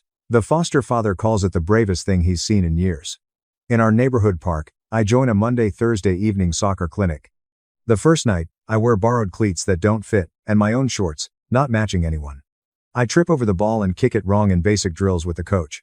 However, when I run down the field chasing it with nobody matching my steps or speed, my chest loosens like a knot. My slowness, clumsiness, and burning lungs are mine. This awkward learning is mine alone. I text my sisters about my poor performance after practice. Getting laughing emojis back feels good too, being able to fail without dragging others down. Claire brings her violin to the Visitation Center's Friday afternoon music performance for the first time in months. She lifts the bow with shaking hands and makes scratchy, off-key notes. Since her voice is still damaged and hoarse, she plays a simple song without singing. The supervisor claps and says this is healing after she finishes. Not perfect, but progressing. Claire's eyes fill up, but she smiles, and I realize she hasn't smiled in years. Next week, we have our first supervised visit with our parents in a small room with cameras and a corner monitor. Mom cries at first sight, and Dad breaks up when he says our names. They ask for forgiveness and say they wanted to love and cherish us. Mom reaches for my hand, but I resist, remembering Dr. Michael Reynolds' boundaries. I tell them we can't talk about forgiveness until they take responsibility. Madeline claims the surgeries would have hurt us forever. Lauren says her spine hurts every morning. Claire touches her throat, where her voice was strong. The look on our parents' faces suggests they didn't expect us to speak up. Dad starts to argue, but the monitor says, "Our time is up." Walking out makes me feel guilty, relieved, and sad. Karen calls 5 days later about the Mexican clinic. An investigation is underway after authorities flagged the information in a federal database, likely protecting other families from what almost happened to us. I let go of my fear of other girls being operated on and sisters being cut apart to match. It doesn't improve what happened to us, but it suggests we may have prevented it. 5 months after the airport intervention, we eat tacos we made differently at the foster family's dinner table. Lauren suggests cutting her hair really short, possibly buzzed on the sides. Claire wants hers to grow past her shoulders for the first time since childhood. Madeline wants to wear red or purple, something different from the rest of us. We laugh at each other because we're deliberately choosing different looks to reclaim our faces. The foster mom offers to take us to the salon on Saturday, and we spend 45 minutes looking at hairstyles on her phone and choosing our own. Final custody hearings are held on cold November mornings. The judge reviews the evidence again and hears from Karen, Dr. Michael Reynolds, and our doctors. He gives the state long-term guardianship of our foster family. He orders individual education plans and medical care and therapy for us. He injuncts our parents from making body modification or medical decisions for us. This ending doesn't fix everything and make everyone happy. Real safety with legal protection matters more than perfection. I go to the drugstore alone to buy pads 6 months after everything changed. I don't hide them or pretend to buy them for someone else. The cashier rings them up normally because it is. On my way home, I text my sisters a silly period cramp meme, and they react differently. That afternoon in Dr. Michael Reynolds' office, I admit the road ahead is long and hard. He hears about my nightmares about waking up in that airport van. I mention how I sometimes choose what my sisters do without thinking. I also promise to never force us into identical bodies again. We're learning to love each other as 4 separate people. That's harder, better, and more real than before. My family called my son's birthday just a kid's party. But when I refused to pay for a sweet 16, they sent police to my door, and I cut them off. Hi, I'm Daniel. I'm 34, and a single father. I fix networks for a living and create lists for pleasure. I know where every dollar goes. I can tell you the price of a gallon of milk in 3 stores, one of which restocks the 12-pack of juice boxes every Tuesday. My 11-year-old son Maxime adores Lego, despises olives, and believes I am a wizard since I can untangle cords without swearing.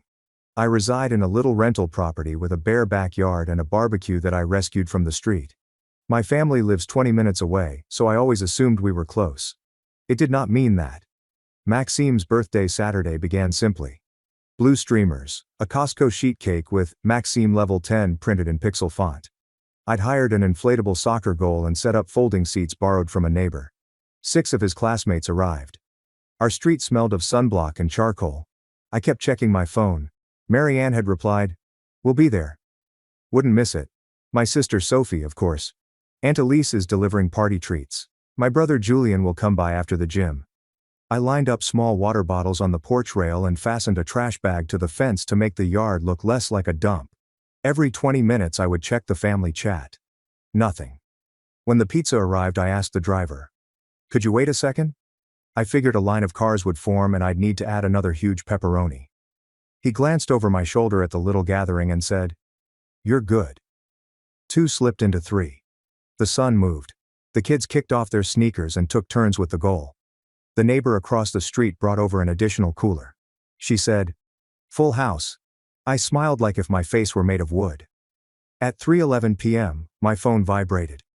"Don't be so dramatic," my mother wrote. "It's just a kid's party." Just a kid's party. I read it twice since my brain dismissed it the first time. Not running late. Not getting stuck. Not happy birthday, baby. Just that line like a slap.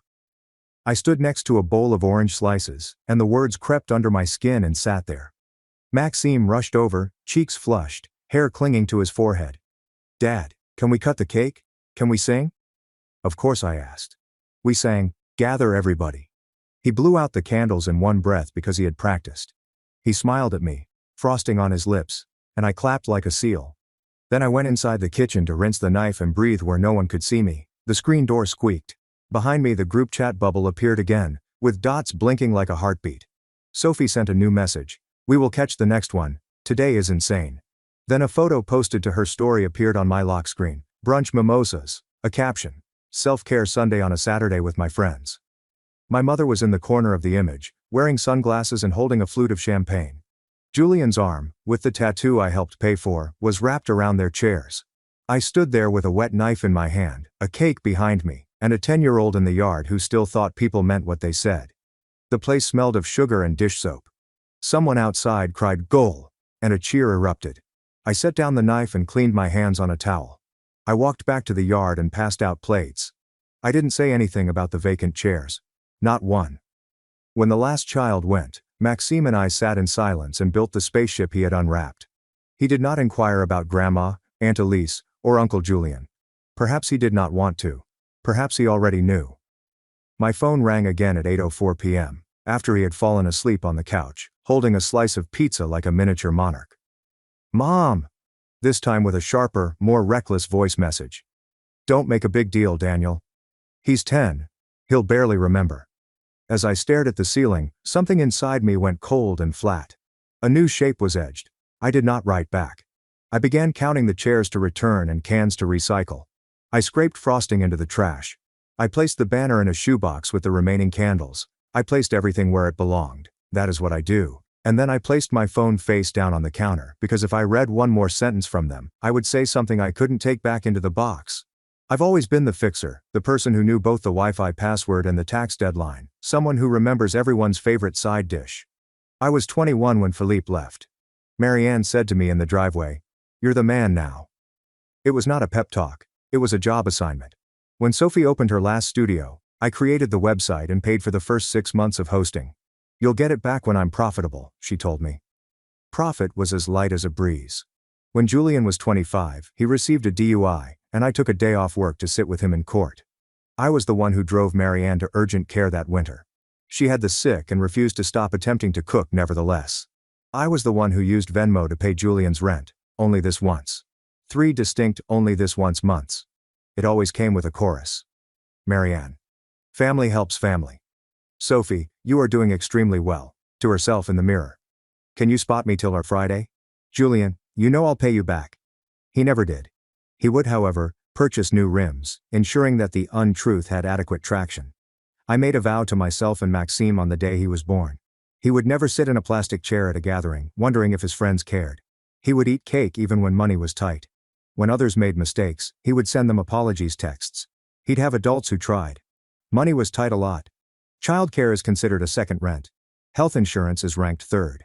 I still managed to make it work. Side gigs develop with time. Selling my old guitar to pay for the dentist. When he outgrew his cleats mid-season, I purchased a pair at a thrift store and scrubbed them with a toothbrush until they sparkled. Meanwhile, my family's group chat resembled a vacation blog. Wine tastings and silent retreats that were surprisingly popular on Instagram. Sophie's gentle life period. Julian's grind set. He shot more pictures than he drove in his leased truck. When I asked Marianne once if she wanted to join us for a weekly meal, she answered, "Sweetie, my calendar is full." Next month. Next month never came, but my phone did light up on payday. Small green bubbles. Quick favor, emergency. Do not tell anyone I requested.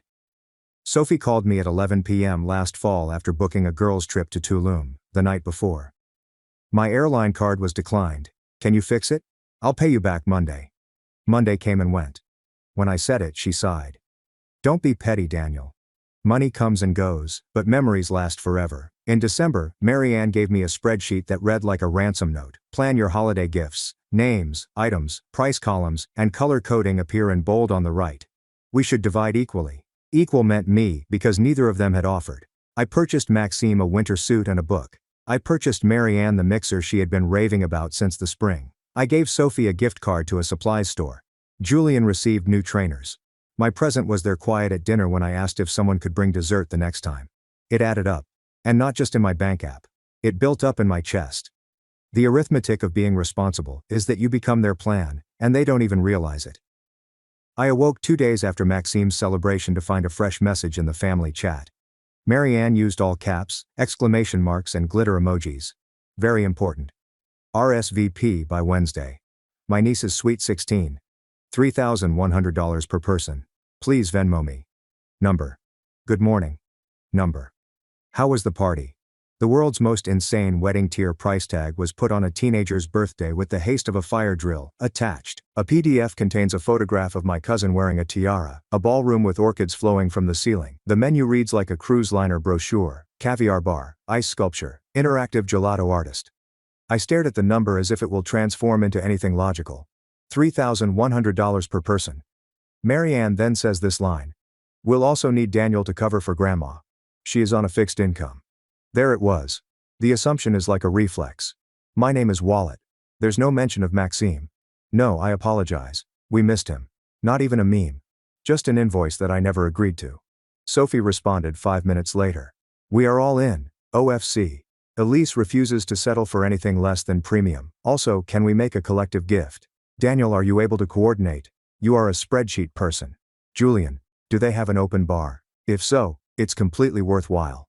Daniel, you've got me and Clara covered, right?" I sat down with my coffee and felt it burn anyway. I typed no, and then deleted it. Not because I didn't mean it, but because I had to be cautious. Words skim across the surface with them.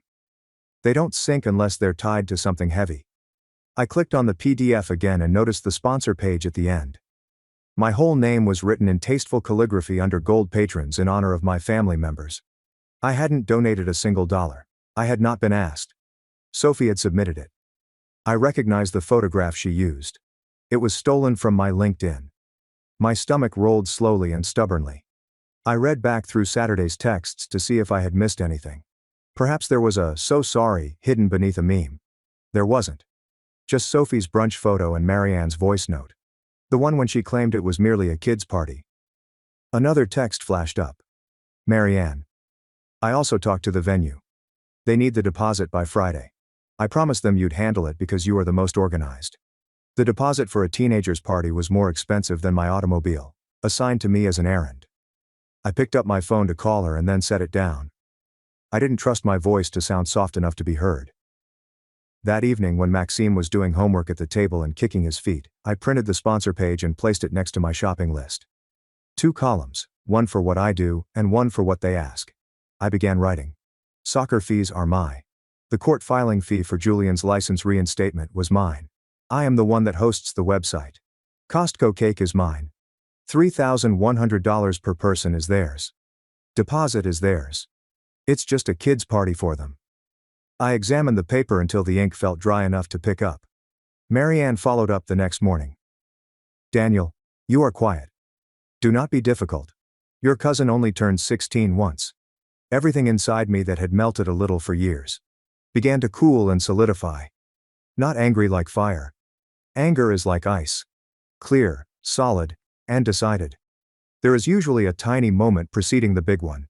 For me, it was grabbing my key ring and seeing that my house key was still the original brass one. Marianne owned a copy. Sophie borrowed it last month for an errand but never returned it. I glanced at the key and understood my boundaries were also composed of soft metal. That afternoon I visited the hardware store. It occurred in the family conversation because it is where they live. I waited until a period when they tend to pile on. Late lunch, when everyone submits images and comments simultaneously. 1:17 p.m. The bubbles appear all at once. Sophie. An iced coffee boomerang. Julian's gym mirror selfie. Marianne. A glittery forwarded prayer. I snapped a photo of the backyard on Saturday. The flag is still affixed on the fence. The empty folding chairs were arranged in a tidy row, as if for a lecture. Nobody came to the cake box with the missing corner from when we chopped it down and wrapped the slices in foil for the freezer. I wrote that this was Maxime's celebration. You said you would arrive. I let it sit. The responses came in just as I expected. Sophie, why are you airing stuff here? Text me. Marianne, please do not guilt us. Daniel, we have lives. You are aware of how difficult Saturdays are.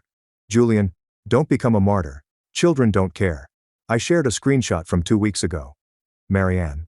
We will be there. Then another Sophie.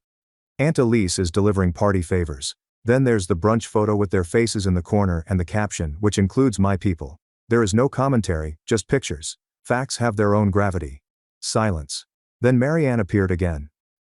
Enough. We're currently focusing on the Sweet 16. I sent a link. The deposit is due Friday. Be an adult. I felt my pulse in my cheekbones. I typed slowly. I am an adult. I am Maxime's father. Another pause. Sophie responded with the written equivalent of a hair flick. Do not make everything about your child. I stared at the words until they blurred. Then I wrote. You did not attend your own nephew-grandson's birthday. A week later, you gave me a bill for $3,100 per person for a teen I see twice a year.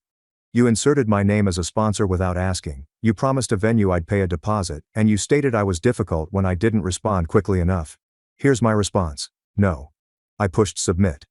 Before they could swarm, I opened Venmo, found Marianne, and transferred $1. The note reads, congratulations, that was it. There's no paragraph. $1. One sentence. A mirror held up to the ridiculous. I then replaced the locks. The hardware store employee had already cut the keys. It took 10 minutes. The deadbolt turned smooth for the first time in years. When the new knob snapped shut, I felt a slight click in my chest, like if a safe door had closed on something essential. I looked through my phone, blocking numbers. Not forever. Not out of cruelty. But because I knew what was going to happen. The flood. How dare you? And after everything we've done, and you're pulling the family apart. I needed silence to hold the line. So I held it. At supper, Maxime requested extra broccoli and told me a joke about a banana in a library. He had no idea his father had just flipped a switch that would change our lives. Perhaps he did not need to know yet. He needed a father who did not flinch. By 8 p.m., the messages were bouncing off the wall I had created. The final one landed before the block. Marianne. You're going to regret this. Never forget who raised you. I put my phone face down and took out the garbage. Sophie uploaded a tale the next day, along with a glitter countdown sticker for her sweet 16. 10 days. Gold patrons, we see you. My name shone beneath it. The reactions were overwhelmingly positive. So generous. Family goals. I navigated to the venue page and issued an official email requesting that my name be removed from all materials immediately. I did not authorize sponsorship. I've included screenshot receipts. I copied a person with the manager's signature. Then I sent Marianne and Sophie the identical email from a fresh address they didn't know, hoping they'd read it through corporate fear. I slept soundly for the first time in a long time. The type of slumber that does not listen for footsteps. 2 days later, at 7:42 a.m., a knock on the door. Not casual, but firm. I peeked through the peephole and seen 2 officers. Morning. We're responding to a call. The taller cop seems to have seen a lot of silly domestic storms. What kind of call? I asked, maintaining a level tone. Maxime was still in his jammies, watching a cartoon with half an eye and half an ear to the door. Family member reported concerns. Said you were making threats. Said you had their property. Asked for a welfare check for a minor at this address. There it was. 3 birds. 1 stone. Paint me as unstable. Accuse me of thievery. And weaponize compassion for my own child. Efficient. Come in, I said, opening the door enough to reveal a spotless living room with a child on the couch and a bowl of cereal. We're fine. The officer stepped inside and performed a nice scan to avoid appearing to be scanning. The shorter one nodded to Maxime. Hey buddy. Maxime waved his spoon. Hi. Can we talk in the kitchen? I inquired. We moved a few feet. I kept the doorway in my peripheral view. Years of being the responsible one cause you to host even when being inspected. This is about my mother and my sister, I informed them. They didn't come to my son's birthday. They asked me to pay thousands for a cousin's party. I said no. I changed my locks. They don't like that word. The taller one hid a flutter of a smile. That tracks. They also put my name as a sponsor for the event without consent. I emailed the venue to remove it. I have screenshots. I slipped my phone over the counter, folder open. Photos, chats, a Venmo dollar with a congratulations message, the venue email and the sponsor page. The officer scrolled. When you live inside receipts, your evidence adds up nicely. Any weapons in the house? He inquired, feeling compelled to do so. Only butter knives, I said. And these Lego swords. He smirked. Any court orders? Custody stuff? No, Maxime's with me. His mom isn't in the picture, we're okay. He cast a glance toward the living room. You're okay, buddy? Maxime offered a sober thumbs up. Property? The shorter one inquired, looking over his notes. I blinked. What property? He read. Caller stated he was holding a family heirloom necklace and wouldn't return it. His brow furrowed, and I saw it land for him as well. The folly of it. The only necklaces in this house are made of macaroni, I informed you. If she means the spare house key, I changed the locks yesterday. I can give you the old one if that makes this cleaner. We all stared at the key on the counter as if it were a prop in a poor play. The officers walked to the side, exchanged glances, and then returned their attention to me. Here's the deal, the taller one explained. We've seen this a lot. Family gets used to a thing, money, access, free labor. Someone changes the terms, panic, they call us. We make sure nobody's in danger. Then we go write a report that says no danger. That would be fantastic, I murmured, feeling my shoulders relax an inch. Do you want to log anything on your side? The shorter one inquired. Yes. I opened the email from the venue and my formal request to have my name removed. I also want something on record that they put my name down for a financial commitment without my consent and that I've asked them in writing to stop. Good, he said. Paper trails help. Keep saving everything. If anyone shows up here and won't leave, call us. Don't engage. They left me a card and walked out into the sunlight. I stood at the entrance, feeling the way you do when the flu breaks out. Weak, but obvious at the same time. 10 minutes later, my fresh email arrived. The venue's management responded, "We have removed your name from all printed and digital materials. We apologize for this oversight." I sighed, one thread cut cleanly. At noon, my Aunt Marianne's older sister texted from an unknown number. I overheard what happened. I apologize. They are furious. Sophie is wailing over a wrecked vision. Your mother calls you ungrateful because she cannot call you anything worse. For what it's worth, I believe you did the correct thing. I didn't do anything, only type. I stopped doing stuff. She used a sad grin emoji. This is the only time I have liked one. The following 48 hours were spent observing how a system tries to reboot. Sophie shared a lengthy caption on toxic energy and people who are unable to be happy for others. She did not use my name. She did not need to. Her pals packed in with hearts, and you are the queen. The comments smelled of hairspray and denial. Julian texted from a new number. Jesus is a guy. Marianne is crying. Can you just pay the deposit and we'll settle later? We are family. I blocked it. Marianne left a voicemail on the telephone that I never used. This is your mom. You are not well. This is not something that the family does. You have embarrassed us. You have embarrassed me. She breathed hard. What about the police? Really? Her voice shook when she was angry yet wanted to sound hurt. I held the phone away from my ear, as if it were scorching. Then came the opposite side. Quiet texts from cousins I rarely spoke to. I saw the price. Are they serious? I am sad about Maxime. That was terrible. If you need more chairs next year, we'll bring them. And the neighbor who had loaned me the cooler arrived with a Tupperware of brownies. You fought the right fight, she replied. Like if we were comrades. Perhaps we were. That week my house became lighter. The air, not the furnishings, changed. There will be no waiting for a key to turn in the lock that I did not invite. There was no jump when the phone buzzed. Even the refrigerator sounded different, as if it had room to hum. Maxime observed the silence in his own way. Are we mad at Grandma? He inquired. I switched off the sink and dried my hands. We're not mad, I explained cautiously. We're disappointed. And we're taking a break. Like, time out. Kind of. Except this is for grown-ups who forgot how to be kind. He nodded as if it made sense. Kids understand it faster than adults. Marianne tried a different technique 2 days before the Sweet 16. The olive branch is constructed of lead. She sent a mass text message titled, Apology. It was not an apology. This was a press release. Family is complicated, she wrote. Sometimes schedules collide. We adore Maxime. We'll make things up to him. The Sweet 16 is significant because of commercial relationships. This is an investment. Please provide support. Also, Daniel has been stressed, so don't push him. Thank you. Investments. Business relationships. My child is an afterthought to a phony apology. I read it once and then put my phone down. At 5 p.m., the venue contacted my new email address again. Hi, Mr. Brooks, the manager said quickly. We received a call from your mother stating you had recommitted to your sponsorship and would be paying the remaining balance. I wanted to verify before proceeding.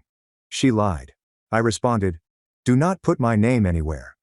If she says my name again, send me the recording. A keyboard clack. Understood. I brought Maxime to the park on the night of her Sweet 16. We made free throws till the sky turned orange. His laugh ricocheted off the backboard, and I considered how inexpensive joy is until someone tries to bill it. We stopped for milkshakes on our way home.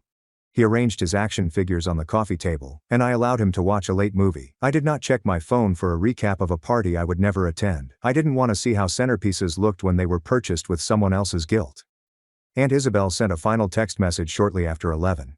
They sat Grandma next to a fountain with dry ice and strobe lights. She claimed she could not see her food. Your sister spent half the night ranting at the florist, the DJ, and the wait staff. Everyone glanced at each other for a time after the bill arrived. Nobody made eye contact with your mother. I'm at home now. I just wanted you to know you didn't miss anything.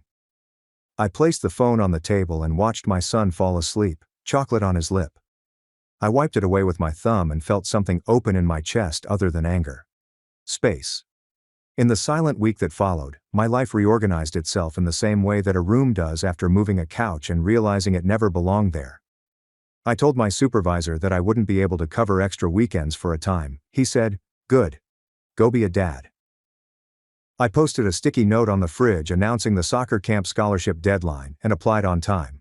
I created a Google Drive named Receipts/Boundaries, and every time thought tried to fight with me I said, "You're being harsh. You'll be sorry."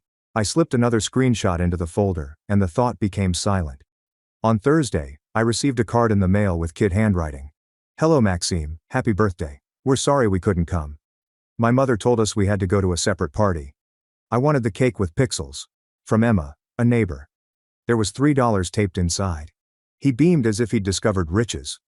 I photographed him holding it and sent it to no one except my own future. My sister tried to steal my house with a fake will and lies about my husband, but his hidden records and lawyer's proof exposed her entire scam. You know, I stood there 3 months later, a widow at my nephew's first birthday party, when my sister dropped a bomb that should have devastated me. She claimed my late spouse was the father of her child and presented a will claiming half of my home. But she had no idea why I was struggling to suppress a wild, inappropriate chuckle. The kind of chuckle that tastes like pain, wrath, and utter disbelief. Daniel, my Daniel, 37 years old, is gone in an instant. Only 3 months ago, a sudden aneurysm took Dad away from me. We'd been together 11 years and married for 10. And now, days after his funeral, I'm barely holding it together, just to be blasted with this. Our tale began 12 years ago at a charity auction for children with cancer. I was volunteering, assisting with silent auction goods, and there was this magnificent watercolor of the Boston skyline at dusk. All brilliant oranges and purples are spilling into the harbor. I was completely captivated. Then Daniel, the gorgeous blue-eyed corporate attorney, outbid everyone on it. My heart fell. But then he strolled right over to me, that crinkling smile on his face, and handed it to me. "I noticed you looking at this all night," he said. "I believe it belongs to you." That was Daniel, thoughtful, perceptive, and kind to the extreme. I fell hard and quickly. Our first date felt as if we had known each other forever. He was intelligent but humble, the type of person who recalled waiters' names and sincerely inquired about their lives. 8 months later, he proposed on the harbor, with the actual skyline reflecting the painting that brought us together. After our first anniversary, we decided to purchase our Victorian home in Beacon Hill. An $800,000 fantasy with solid foundations, lofty ceilings, and a tiny garden where I imagined our future children playing. However, those children never showed up. We tried for years, mapped, planned, and hoped. Then followed the doctors, the tests, the procedures, and the rounds of IVF, which depleted our savings, emotions, and everything else. I recall the peaceful journey home following the last failed effort. Daniel reached over the console to take my hand. We both knew that was the end of the road, so neither of us said anything. That night, on our porch swing, he said, "We can still have a beautiful life, you and me. That is enough." He actually meant it. We slowly rebuilt our dreams. We traveled and devoted ourselves into our vocations. We refurbished the house room by room, transforming it into the showpiece home I had always envisioned. Daniel encouraged me when I started my own interior design firm. Our lives were full. Not exactly as we had expected, but full nevertheless. My younger sister, Elena Moretti, was always on the periphery of our enjoyment. 4 years younger, 30 years old, and always the wild child. While I was advancing in my profession, she was juggling jobs and tumultuous relationships. Our parents were continually concerned, which usually led to justifications for her behavior and numerous financial bailouts. Elena and I shared a difficult relationship. She was unquestionably attractive and easily charming, but there was always a sense of competitiveness on her side. If I accomplished something, she had to outdo me. When I started dating Daniel, she suddenly became interested in law students. When we acquired our house, she whined about her apartment for months, hoping that our parents would assist her improve. It was exhausting, but Daniel always supported me. "She's your only sister," he'd say. "Family is important." 2 years ago, Elena began dating Marco Santini, a bartender with tattoos and a motorcycle our parents despised. Their relationship was full of drama, with passionate reconciliations followed by cataclysmic breakups. Then came the pregnancy announcement over Thanksgiving dinner the year before Daniel's death. It was unexpected. Elena had unwittingly accomplished what we had so deeply desired, despite all of our trials and suffering. But I suppressed the usual twinge of jealousy. I was really pleased for her and determined to be the best aunt possible. Adrian Moretti was born weighing 8 pounds and 4 ounces. I arrived at the hospital carrying flowers and a homemade blanket that I had spent months making. Elena looked overwhelmed with parenthood from the outset, frequently contacting me in tears over colic or weariness. I stepped in whenever I could, even staying with Adrian overnight so she could sleep. Daniel was less involved, which I now understand I linked to our own infertility difficulties, assuming it was simply too hard for him. He was usually kind when Elena brought Adrian over, but he kept a certain distance that I never questioned at the time. Then came the dreadful Tuesday morning. Daniel complained about a headache before heading for work. I recommended he stay at home, but he had a crucial customer meeting. "Just a migraine," he said, kissing me goodnight. "I'll call you after the meeting." That call never arrived. Instead, I received one from the hospital. When I arrived, he had already left. Brain aneurysm. Nothing could have been done. My Daniel is 37 years old. The following days were a whirl of preparations and intense anguish. Elena was curiously absent, sending texts about Adrian's illness or her inability to locate a babysitter. When she did attend the burial, she stayed short, kept to herself, and left. Before the reception, I was too overcome with grief to think about it. Adrian's first birthday came just 1 week after we laid Daniel to rest. I didn't want to go to a child's birthday celebration, but my mother pushed. "Daniel would want you to go," she explained. "He always said, family comes first." So I found myself going to Elena's little rental house with a wrapped gift in the passenger seat and black circles under my eyes that no concealer could conceal. I hadn't slept since Daniel died. Spent evenings staring at his empty side of the bed, searching for warmth that didn't there. I took a few big breaths, grabbed the gift, and went inside. Nobody should have to pretend happiness so soon after losing a husband. I smiled and knocked. Sophie Keller, Elena's friend, opened the door, her gaze expanding slightly.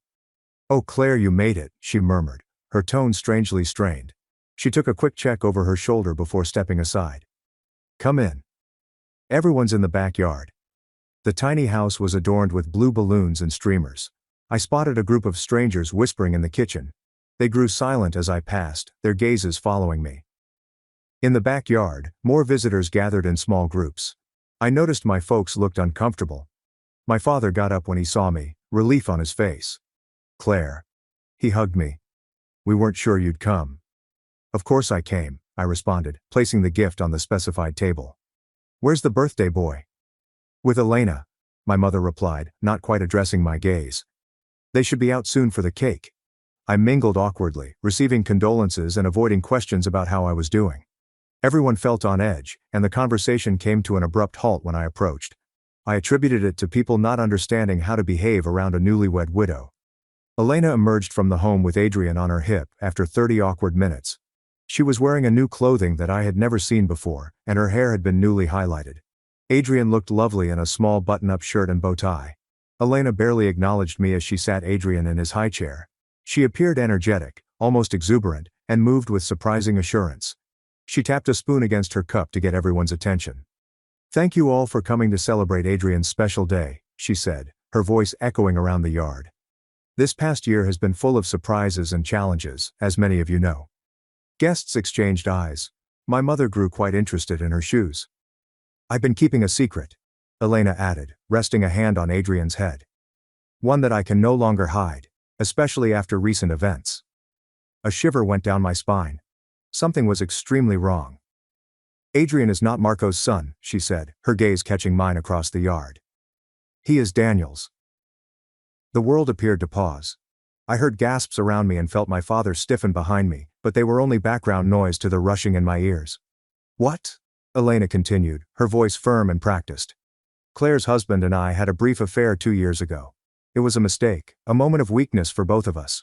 We never meant to hurt anyone, but these things happen. I stood motionless, unable to grasp what I had heard. My sister claimed she had slept with my husband and that her son, the nephew I had lovingly cared for, was Daniel's child. It was so completely ludicrous that I almost laughed out loud. Elena wasn't done. She dug inside her purse and retrieved a folded sheet. Daniel knew the truth about Adrian. Before he died, he updated his will, she continued, bringing up the paper. He wanted his son to be provided for. This will states that half of the house Daniel and Claire owned should go to Adrian as his biological child. Every eye in the yard shifted to me. I could see pity, morbid interest and discomfort. My parents appeared stunned, my father half standing wondering whether to intervene, and suddenly to everyone's surprise, including mine, I felt a smile tug on my lips. Not a joyful smile, but one that occurs when something is so grossly false that it is almost amusing. I pushed my lips together, attempting to control the inappropriate laughter that was building up inside me. Oh, I see, I finally said, my voice calm and even. I drank a drink of water, buying time to resist the impulse to laugh in my sister's face. May I see this will, Elena? Her strong expression wavered slightly. She certainly did not expect this reply. She approached slowly and handed me the document, a typed page with what appeared to be Daniel's signature. I quickly scanned it and immediately noticed inconsistencies. The formal wording was completely wrong, unlike the legal paperwork I'd seen Daniel bring home, and the signature, while similar, was plainly counterfeit. The connecting stroke between the D and A was incorrect, and the final flourish was excessively pronounced. I carefully folded the paper and returned it to her. Thank you for sharing this with me. I think I need to go now. That's it? Elena questioned, her voice filled with bewilderment. You're not going to say anything else? Not right now, I explained gently, retrieving my handbag. This is Adrian's day. We can discuss this privately later. I bid farewell to my astonished parents and promised to call them shortly. As I walked to my car, I could hear muttering behind me, and the party atmosphere was shattered. Once inside my car, safe and out of sight, I finally let out the laugh that had been trying to escape. It began little, but increased until tears streamed down my cheeks. Not tears of delight, but a bizarre combination of pain, indignation, and bewilderment at my sister's audacity. Because Elena was unaware of something Daniel and I had never discussed with anyone. Something that rendered her intricate deception not just hurtful, but completely, impossibly, totally wrong. The truth about Daniel and Elena emerged 3 years ago, long before Adrian was even born. We had brought my sister home for dinner to celebrate her new work at a marketing agency, which was her longest employment to date. Daniel had made his renowned lasagna, and we'd opened a nice bottle of wine. It was a wonderful evening until I excused myself to answer a work call from a customer with a design emergency. The call ran longer than intended, with nearly 20 minutes spent walking a wealthy client through displaying artwork. When I returned to the dining room, the atmosphere had shifted. Daniel was uncomfortable, and Elena was seated much closer to him than when I left, her hand on his arm, laughing at something I hadn't heard. I didn't think much of it at the moment. Elena was usually affectionate, and the wine was flowing freely. But later that night, as we were getting ready for bed, Daniel appeared worried. There's something I need to tell you, he continued, sitting on the edge of our bed. And I don't want it to cause problems between you and your sister, but I also don't want to keep secrets from you. He told me that while I was on the phone, Elena made a pass at him. Nothing dramatic, just improper remarks about how fortunate I was to have him, followed by the implication that he deserved someone who actually valued him. When he rejected her, she brushed it off as a joke, claiming I was overly sensitive if he believed she was serious. I was wounded, but not completely surprised. Elena had always pushed the boundaries. We opted to dismiss it as an exceptional episode, triggered by wine and her regular competitive temperament. But it was not isolated. Elena sought ways to touch Daniel while I wasn't looking, sent text messages that wavered between pleasant and flirty, and once showed up uninvited at his office, asking him to lunch. Daniel always maintained boundaries in a gentle but strong manner and informed me immediately. Following the office incident, we addressed my parents about Elena's actions. It did not go well. They suggested Daniel was misinterpreting friendly gestures and Elena simply looked up to him as a brother. My mother even suggested, with good intentions but poor judgment, that Daniel was charmed by the attention and exaggerating the situation. That night, Daniel and I reached a decision. We would separate from Elena without provoking a family schism. We avoided invitations that included her, made sure we were never alone with her, and Daniel disabled her phone number after she sent a particularly suggestive late-night text message. Then came the medical issue, which changed everything. Daniel had been in agony for several weeks before consulting a doctor. The diagnosis was a varicocele, which is an expansion of veins in the scrotum that requires surgery. The treatment went smoothly, but there was a complication. Because of the large size of the varicocele and the possibility of recurrence, the doctor recommended a vasectomy at the same procedure. It was a difficult decision, especially given our previous fertility issues, but we both decided it was the best option for Daniel's health. The vasectomy was conducted 2 years before Adrian's conception. We kept the medical information secret. Even our parents didn't know. After years of persistent questioning about our childless status, we had learned to safeguard our reproductive privacy. The only ones who knew were Daniel, me, and Daniel's doctors.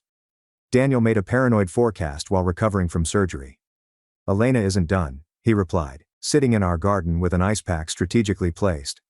"I have a feeling she might try something more drastic one day." I laughed it off, but Daniel was serious. The following week, he made an appointment with our family attorney, Henri Dubois. I went with him and listened as Daniel described Elena's conduct and his recent medical treatment. Henri advocated documenting everything, including unwelcome advances, medical paperwork verifying the vasectomy, and even Elena's text messages and emails. "You never know what might become relevant," Henri said. "Better to have documentation and never need it than wish you had it later." We took his advice and created a file containing everything pertaining to the case. Daniel also amended his will correctly through formal means, ensuring that everything would pass to me in the case of his death. Henri retained copies of all documents, while we stored the originals in a safe deposit box at our bank. "Just in case," Daniel added as we secured the box. "Though I plan to be around to deal with any of Elena's drama for at least another 50 years. Oh, Daniel. The morning after Adrian's birthday, I headed straight to the bank. The manager, who had known Daniel and me for years, offered his condolences as he took me to the vault. I sat alone in the small viewing room and opened the box Daniel and I had loaded with what he jokingly referred to as our disaster preparation kit. Inside, I found just what I needed. Daniel's valid will, notarized and properly executed, leaves everything to me. Medical records show that he had a vasectomy 2 years before Adrian's conception, making him physiologically incapable of fathering the child. Daniel had kept a journal that detailed every inappropriate contact with Elena, including dates, hours, and exact statements, printed copies of the text messages she sent him. A letter from our attorney verifying that he observed Daniel's valid will and was ready to verify its legitimacy, and in the bottom of the box was a sealed letter with my name written in Daniel's familiar handwriting. With shaky fingers, I opened it and started reading. "My dearest Claire, if you are reading this, something has happened to me, and you have needed to access these documents. I hope it is many years from now, when we are old and gray and Elena's antics are nothing but a distant memory we laugh about. But if not, if the worst has happened and she has tried to hurt you in my absence, please know that I tried to prepare for every possibility. I know how much you value family, how loyal." Tears ran down my cheeks as I read his words. Feeling his love and protection reach out to me even in death. My practical and thoughtful spouse had foreseen this. Perhaps not the precise situation, but the chance that Elena may try to take advantage of his death. I carefully returned everything to the box except what I needed: copies of the medical documents, the valid will, and a few diary entries. Then I called Henri Dubois and set up an appointment for that afternoon. Henri Dubois' law office was in a converted brownstone in downtown Boston, which radiated old money and caution. I'd only been there a few times without him, but the receptionist remembered me immediately, her smile softening with sorrow. "Mrs. Laurent," she began, rose to welcome me. "Mr. Dubois is expecting you. Please accept my condolences for your loss." Henri was in his 50s, with silver hair and reading glasses perched at the tip of his nose. He had been Daniel's mentor when he initially joined the firm, and they had remained close friends. When I walked in, he stood and came around his desk to briefly embrace me. "Claire," he continued, motioning for me to sit. "I was devastated to hear about Daniel. He was one of the good ones." "He was," I agreed, my voice breaking slightly. "And it seems he was also right about preparing for the worst with my sister." I recounted what had happened at the birthday party and showed him the fake will Elena had provided. Henri examined it, his expression becoming more anxious. This is an amateurish forgery, he concluded. The language is all wrong, and the signature, while similar, would never stand up to expert analysis. But the fact that she created this at all is deeply troubling. I showed him the paperwork from the safety deposit box, medical records verifying Daniel's vasectomy, a valid will, and Daniel's journal detailing Elena's conduct over time. Henri remarked on Daniel's thoroughness as he reviewed the information. These medical records alone disprove her claim about Adrian's paternity. The vasectomy was performed 2 years before the child was conceived. It is biologically impossible for Daniel to be the father. What should I do? I inquired. I don't want to humiliate her publicly, but I can't let her take half of our home based on a lie. Henri slumped back in his chair. First, we need more information. I recommend hiring a private investigator to look into Elena's current situation. There is likely a motivation beyond simple cruelty here. People rarely attempt fraud of this nature without financial pressure. He recommended Victor Novak, a former police detective who now works as a private investigator, frequently on cases for the firm. I agreed, and Henri called immediately, outlining the issue in broad strokes. Victor showed up an hour later, a stocky man with a Boston accent and a no-nonsense demeanor. He made copious notes as I presented the scenario, asking probing questions about Elena's relationship, past, employment, and finances. I realized how little I knew about my sister's current situation. We had drifted apart since Adrian's birth, with my attempts to be active as an aunt sometimes ignored or overlooked. I'll need a few days, Victor remarked when I finished. My preliminary focus will be on her financial situation and relationship with the child's actual father. Is there anything else you can tell me about him? I revealed what little I knew about Marco. Elena, a bartender, had been dating when she fell pregnant. I had only met him a few times, and he appeared uninterested in family events. They were still together, as far as I knew, but she rarely addressed him. He didn't show up to the celebration yesterday, which struck me as unusual for the birthday boy's father. Victor nodded and made another note. That's a good starting point. I'll be in touch soon. 3 days later, Victor called to request a meeting at Henri's office. When I arrived, both men were reading documents on the conference table.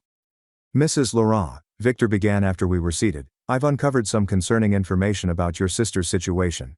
Elena's financial situation was poor, according to his inquiry. She had almost $75,000 in debt from credit cards, personal loans, and medical expenditures for Adrian, who required surgery for a heart problem soon after birth. Her credit score was terrible, and she'd been turned down for 3 more loans in the last month alone. She's also facing eviction, Victor said, passing a document across the table. This is a copy of the notice her landlord filed last week. She has until the end of the month to pay 4 months of back rent or vacate the property. Marco supposedly abandoned Elena and Adrian shortly after their birth, traveling to Seattle with a new partner. He was paying very little child support, only $200 per month, and even that intermittently. I also found these, Victor added, displaying printouts of text messages. She'd been telling acquaintances about her ambitions to take over a portion of my house for weeks. These were messages exchanged between her and her friend Sophie, the same woman who had unlocked the door at the party. The messages were damning. Daniel's death is terrible, but maybe it's finally my chance to get what I deserve. The house is worth at least $800,000 now. If I play this right, I'll have a nice nest egg for Adrian and me. The will is almost ready. My friend Dave is good with Photoshop and found a sample of Daniel's signature online from some charity auction. It looks totally legit. Claire has always been the golden child. Time for me to get my share. She got 11 years with a G. I felt physically unwell after reading my sister's icy words. This wasn't pure opportunism. It was calculated deceit intended to take advantage of my grief. There's more, Victor replied kindly. I ran a background check on Marco Santini, the actual father. He has a history of domestic violence charges from a previous relationship and currently has a warrant out for unpaid child support for another child in New Hampshire. He's not someone you would want around your nephew. I sat in startled silence, attempting to digest everything. My sister wasn't simply desperate. She was willing to jeopardize Daniel's reputation and our marriage to address her financial troubles. And her choice of partners has placed Adrian in a potentially perilous predicament. What do I do with all of this? I inquired, gazing between Henri and Victor. I can't just expose all of this publicly. Adrian is innocent in all of this. He's still my nephew. Henri removed his glasses and rubbed the bridge of his nose. You have several options, Claire. We could file charges against Elena for attempted fraud and forgery. That would likely result in criminal penalties for her, possibly even jail time given the amount of money involved. Or, he said, recognizing my feelings. We could handle this privately, confront her with the evidence, require her to retract her claims, and potentially work out an arrangement that protects both you and the child. I left the conference with a heavy heart and a folder filled with evidence. That evening, I called my therapist, Dr. Ingrid Miller, whom I had been seeing since Daniel's death, to set up an emergency session. In her serene, plant-filled office, I unloaded the entire story. I'm so angry I can barely see straight, I stated. But Adrian is just a baby. None of this is his fault, and despite everything, Elena is still my sister. Dr. Miller listened carefully, occasionally inquiring about my relationship with Elena throughout our lives. It sounds like this pattern of competition and manipulation has existed since childhood, she told me. The current situation is an escalation, not an anomaly. What would you do? I asked, desperate. I cannot tell you what decision to make, she said. But I will say that compassion does not mean allowing yourself to be victimized. You can be kind while creating clear boundaries and penalties. After much thought, I made a decision. I would address Elena individually with all of the facts, giving her the option of facing probable legal repercussions for her fraud, or accepting a settlement that would provide for Adrian while holding her accountable. The following morning, I called Elena with fresh determination. We need to talk about the will, I replied when she responded. Can you come to my house tomorrow afternoon? Just you. Oh, I knew you'd come around, she said, smugly pleased. I'll be there at 2. I spent the morning preparing for Elena's visit, sorting documents in a logical arrangement, and setting up recording devices as Henri suggested. Massachusetts is a 2-party consent state, he'd told me. So you cannot record her secretly, but you can ask for her permission at the start of your conversation, framing it as a way to ensure you both have a record of any agreement reached. The doorbell rang precisely at 2 o'clock. I took a long breath to compose myself before opening the door. Elena stood on the porch, dressed sharply in a new costume, her confidence clear in her posture. Come in, I said, taking her into the living room, where I had set up 2 chairs facing each other, a coffee table between them, a recorder, water glasses, and a folder of paperwork. I hope you don't mind if we record our conversation. It seems prudent given the legal nature of what we're discussing. Elena hesitated briefly before nodding. Sure, whatever makes you comfortable. Though I think this can be pretty straightforward. The will is clear. I put on the recorder, entered the date and time, and confirmed Elena's approval to be recorded. Then I sat back and studied my sister's face. Before we discuss the will, I would like to understand exactly what you are claiming happened between you and Daniel. Elena started into a well-rehearsed narrative about a rumored affair 2 years prior. According to her story, she and Daniel met during a time when he and I were having issues. She claimed they met multiple times at a downtown hotel, that Daniel voiced his dissatisfaction with our marriage, and that Adrian was conceived during these meetings. He always meant to tell you, she explained, her eyes wide with rehearsed earnestness. But then Adrian was born with a heart condition, and he didn't want to add stress to the situation. He promised he would provide for his son, though. I listened without interrupting, noting the anomalies in her timing and the specifics that contradicted my understanding of Daniel's itinerary at the time. After she finished, I started asking questions. I said, which hotel did you meet at? The Mandarin Oriental, she answered promptly. And what room do you remember? She faltered somewhat. It was on a high floor. I don't recall the exact number. What days of the week did you usually meet? Tuesdays, sometimes Thursdays when he told you he was working late. I continued to ask increasingly precise queries. What did Daniel typically order from room service? Which side of the bed did he prefer? Did he shower before or after? Details that only someone who had been intimate with Daniel would know. Elena became increasingly embarrassed, and her responses were ambiguous or conflicting. Why does any of this matter? She eventually exclaimed. The point is that Adrian is Daniel's son, and the will proves Daniel wanted to provide for him. Actually, I explained calmly, opening my folder. Both of those claims are demonstrably false. I put the medical records on the table between us. 2 years before Adrian was conceived, Daniel had a vasectomy following surgery for a varicocele. It was completely successful, confirmed by follow-up tests. It was physically impossible for him to father a child after that procedure. Elena's face had lost its color. She grabbed the medical paperwork with shaky hands, studying the clinical language and dates. These could be faked, she replied softly. They are not, I answered. And Daniel's doctor is prepared to testify to their authenticity if necessary. But that is just the beginning. Next I presented the actual will, which had been notarized and duly filed with the court. This is Daniel's actual will, prepared by Henri Dubois and witnessed by 2 partners at his firm. As you can see, it leaves everything to me with no mention of Adrian. Elena's confidence was plainly eroding, but she tried to recover. He must have changed it after this was drawn up. The will I have is more recent. The will you have, I replied kindly, is a forgery. A poor one, I might add. Henry has already identified multiple legal inconsistencies in the language, and the signature is clearly fake. Creating a fraudulent will is a felony in Massachusetts, punishable by up to 5 years in prison. I continued to present evidence methodically, Daniel's journal showing her unwanted approaches, text conversations between her and Sophie outlining the plan, and eventually Victor's investigative report detailing her financial issues, eviction notice, and Marco's abandonment. We know everything, Elena, I continued as she sat astonished. The question now is what happens next. She remained silent for quite some time. Then, to my amazement, she started crying. Not the theatrical cries I'd seen her employ to mislead our parents, but true, aching sobbing. I didn't know what else to do, she finally admitted between gasps. I'm going to be homeless. Adrian and I will be out on the street in 2 weeks. Marco left us with nothing. The medical bills just keep coming. I thought if I could just get some money from the house. So, you decided to destroy Daniel's reputation? I inquired, my voice tightening. To tell everyone he cheated on me? To forge legal documents? I was desperate, she exclaimed, her despair rising to rage. You have everything. This big house, a successful business, everyone's respect. What do I have? A baby with a heart condition, $75,000 in debt, and an eviction notice.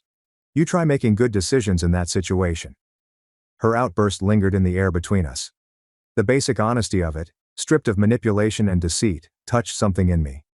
Not forgiveness. Not yet. Possibly understanding. Adrian. Isn't he Marco's son? I inquired more gently. She nodded and wiped her eyes. Yes.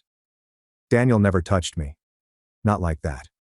I did try with him years ago. He always shut me down immediately. He was annoyingly loyal to you. And the will, my friend Dave helped me create it. He does graphic design and thought it would be easy to fake a signature. I was going to use it to pressure you into giving me money. I never thought you would actually look into it so thoroughly. I turned off the recorder and sat back to evaluate my next move. Elena looked at me uncomfortably, apparently expecting the worst. I could press charges, I finally responded. What you did was illegal, not to mention cruel and calculated.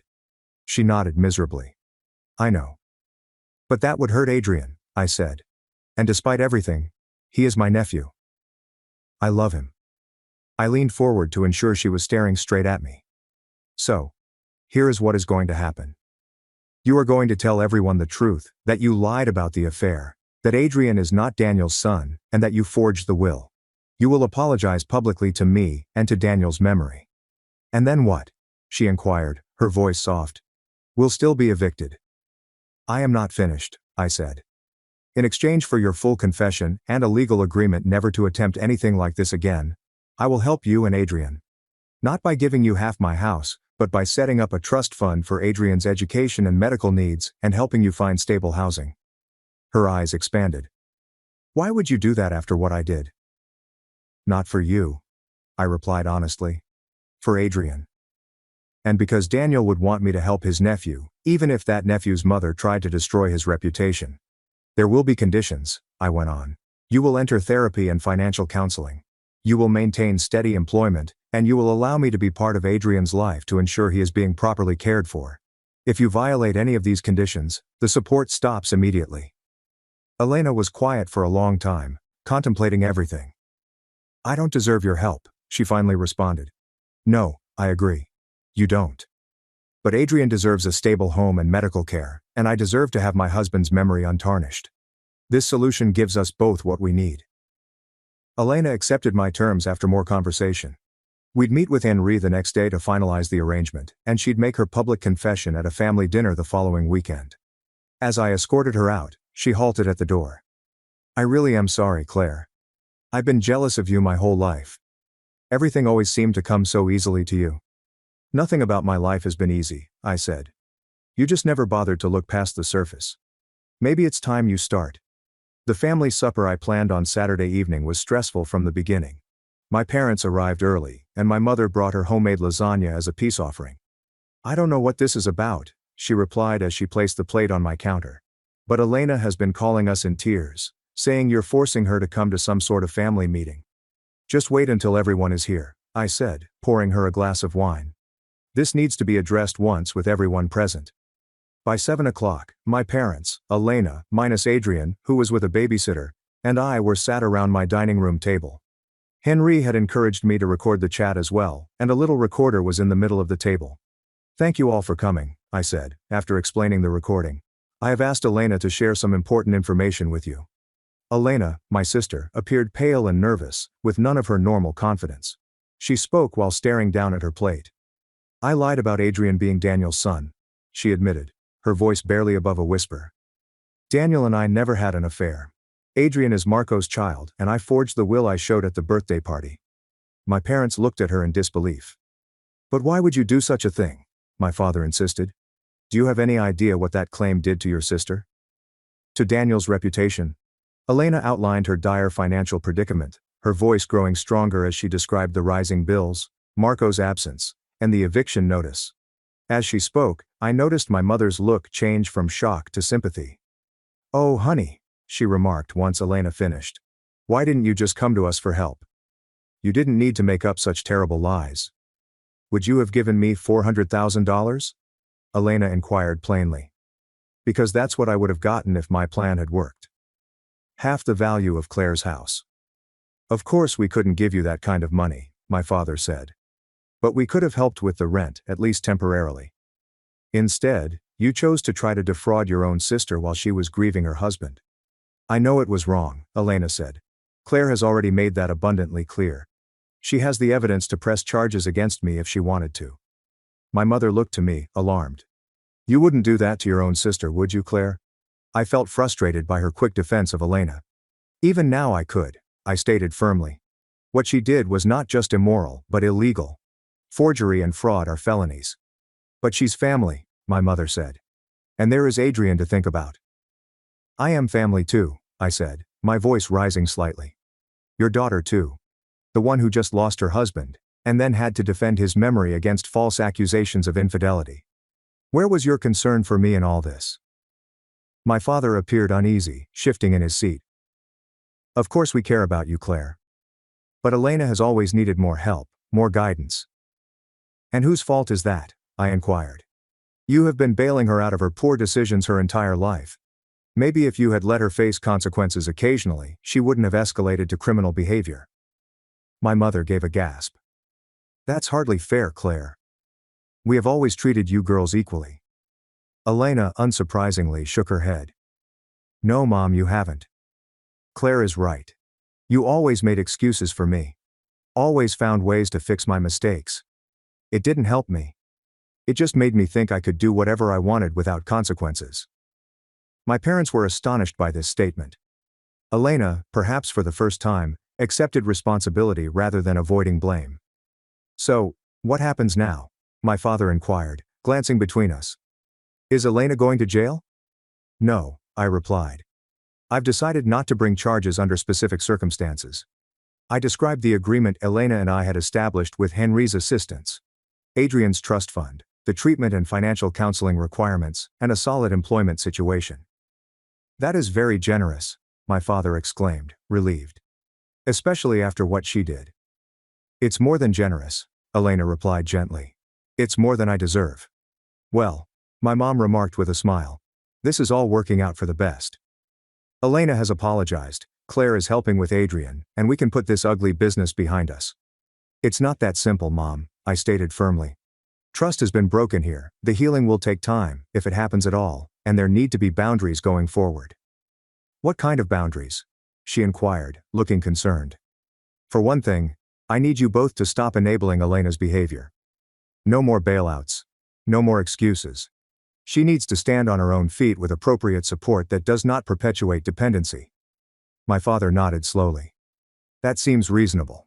And I need you to respect that my relationship with Elena will be different now. I am involved in Adrian's life because I love him and want the best for him. But Elena and I will not be close the way we once were. At least not for a long time. My mother appeared disturbed, But we are family. We need to stick together, especially now. Being a family does not imply tolerating abuse, Mom, I added gently. What Elena did was abusive. She tried to use my grief to manipulate me, to take advantage of me at my most vulnerable. That has consequences, even within a family. The rest of the supper was quiet, as my parents processed this new reality. When they departed, my father grabbed me tightly and whispered, "I'm proud of you, Claire. Daniel would be too." My mother held me as well, but her eyes were sorrowful, missing the idealistic family dynamic she had always imagined we had. Elena was the last to depart. At the door she paused.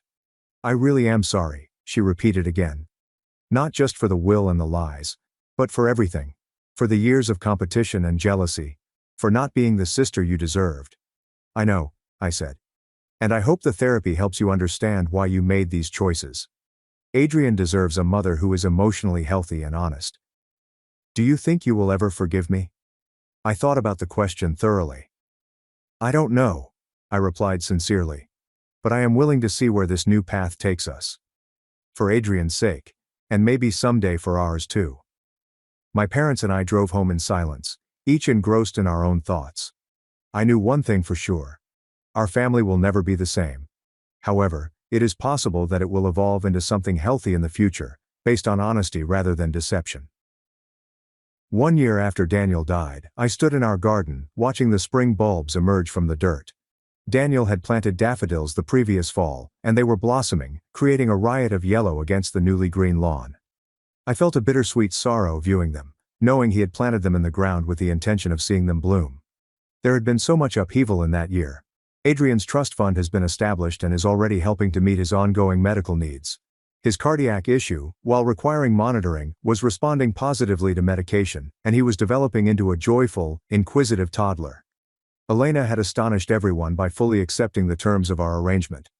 6 months of treatment had helped her realize early behavioral patterns, such as the incessant urge to compete with me and the self-sabotage that had defined many of her decisions. She had found consistent work as an office manager at a dental clinic, which offered stability and benefits. Our relationship remained official but friendly. Adrian and I saw each other on a regular basis, and we would go to the park or the children's museum. Elena and I didn't pretend to be close, but we had found a way to live together amicably for Adrian's sake.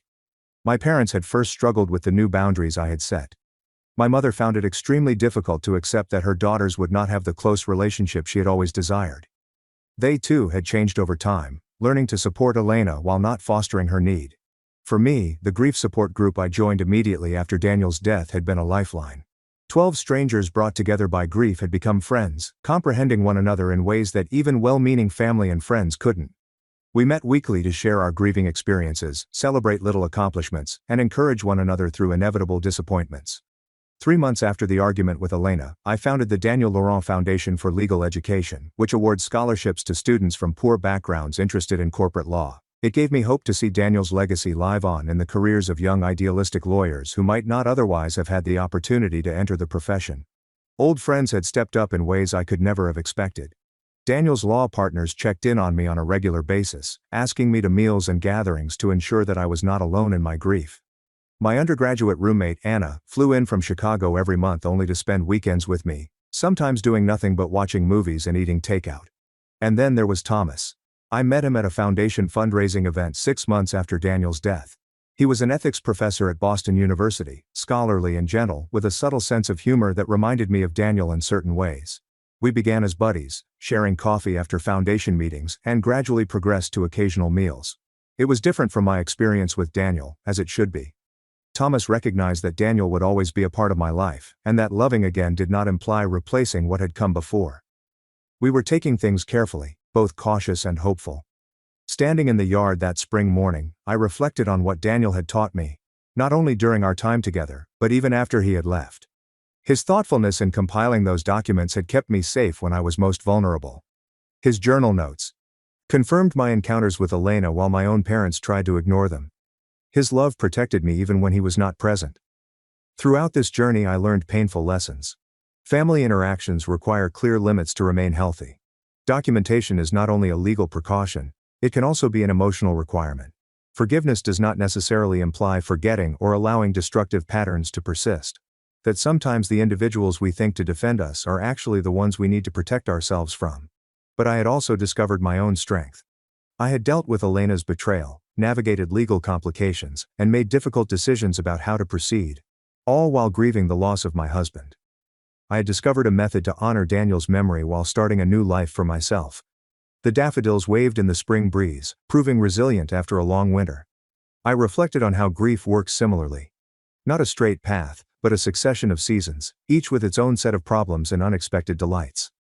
I wasn't the same person I was before Daniel's death or Elena's betrayal. I was stronger in certain areas, more careful in others, but overall more real in my approach to relationships and limits. Sometimes the most terrible betrayals force us to discover strength we didn't know we possessed. I know you couldn't have known what would happen after you were gone, I whispered to the garden Daniel had adored. But somehow you prepared me to face it. And in that way, your love protects me still.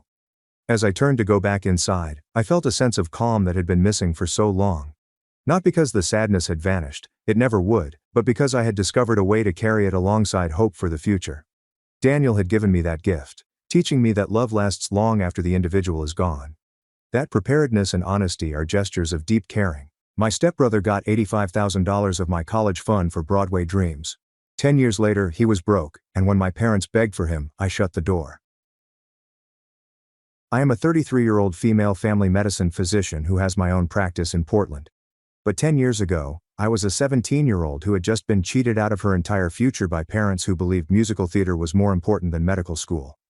Here's how things went down. My mother, Marianne, married my stepfather, Roland, when I was 13. He arrived with his 16-year-old son, Adrian, who quickly became the golden child of our household.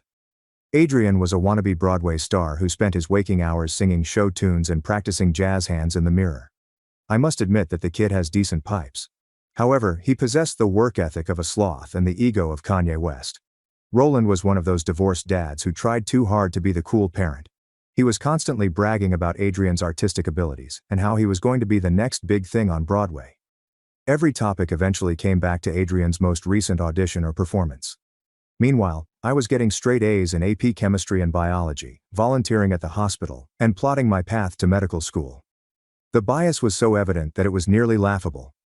Roland's reaction to my acceptance into the National Honor Society was, "That's nice, honey. Did you hear Adrian got the lead in the school musical?" When I scored in the 95th percentile on my PATs, Marianne clapped politely and then immediately shifted the conversation to how Adrian needed new headshots for his portfolio. Adrian milked the spotlight for all it was worth. This child would break into song during dinner chats. Not kidding. We'd be talking about grocery lists when he'd suddenly start singing Defying Gravity from Wicked like we were his personal audience. Roland would beam with pride as I sat there, wondering if this was how a stroke felt. The real stinger was how they handled our various activities. My science fair projects received, "Very nice, dear."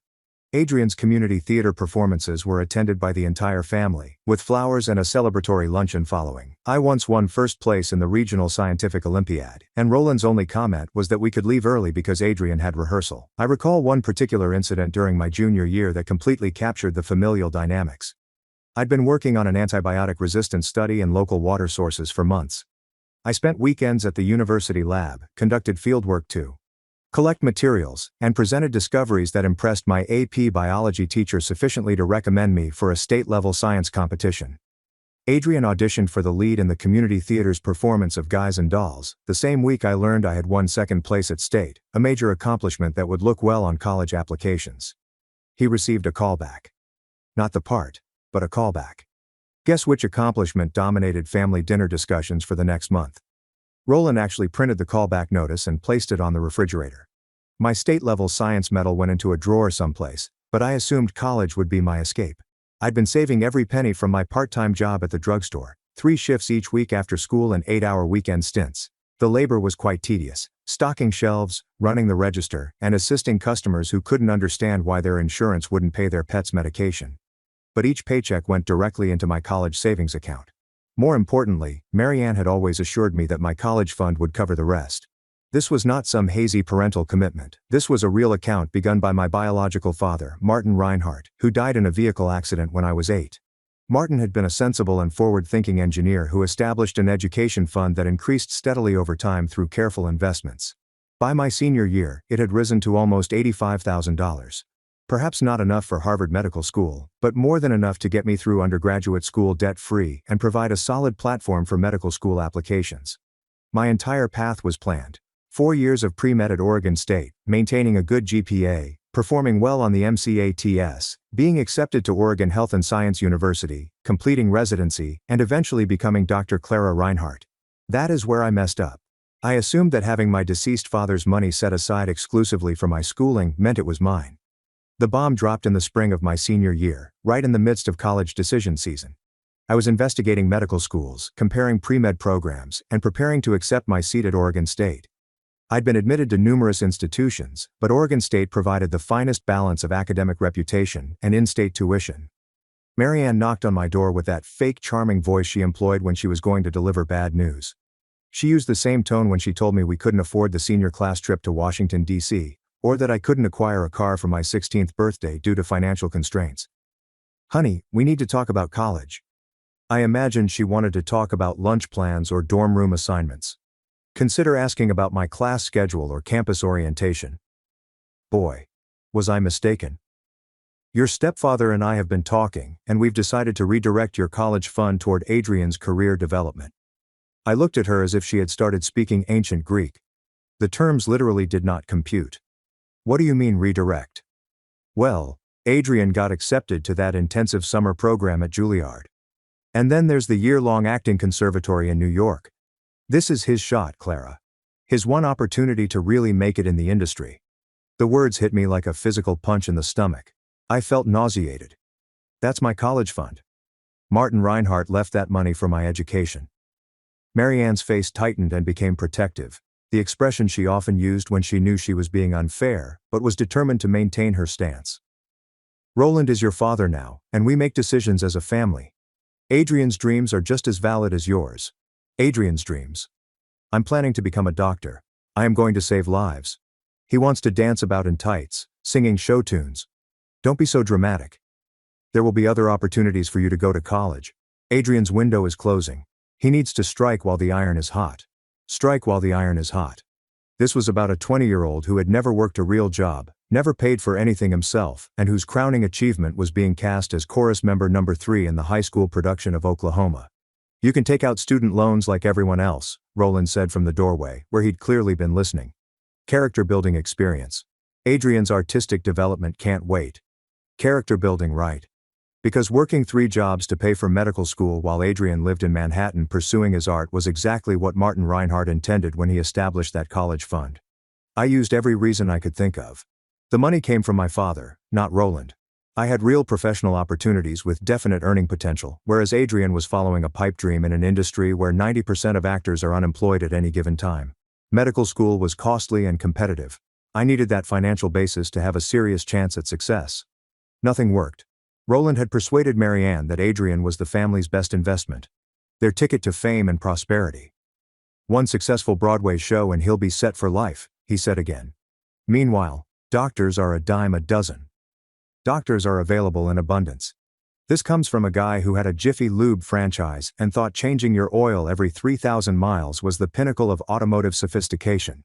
The conversation went in circles for 2 hours. Roland kept mentioning return on investment and promoting artistic potential.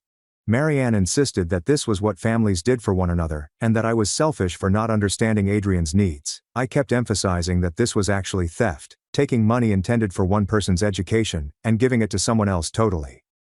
Roland finally dropped the true bomb. "The decision's already been made. We've spoken to the financial advisor and begun the transfer process.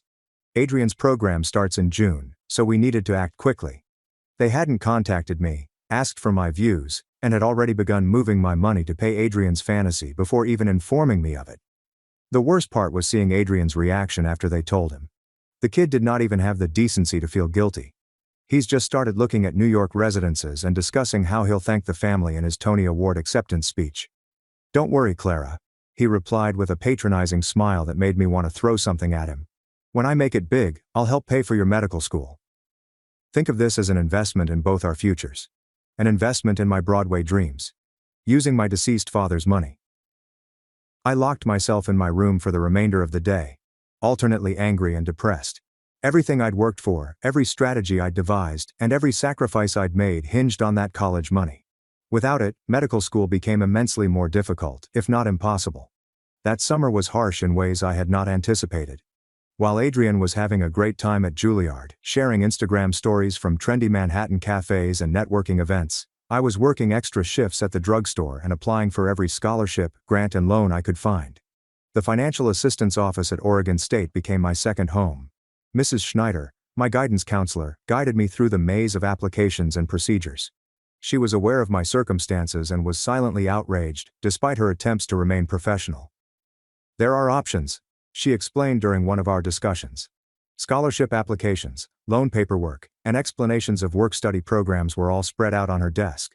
Scholarships for merit, need-based help, work-study programs, and student loans.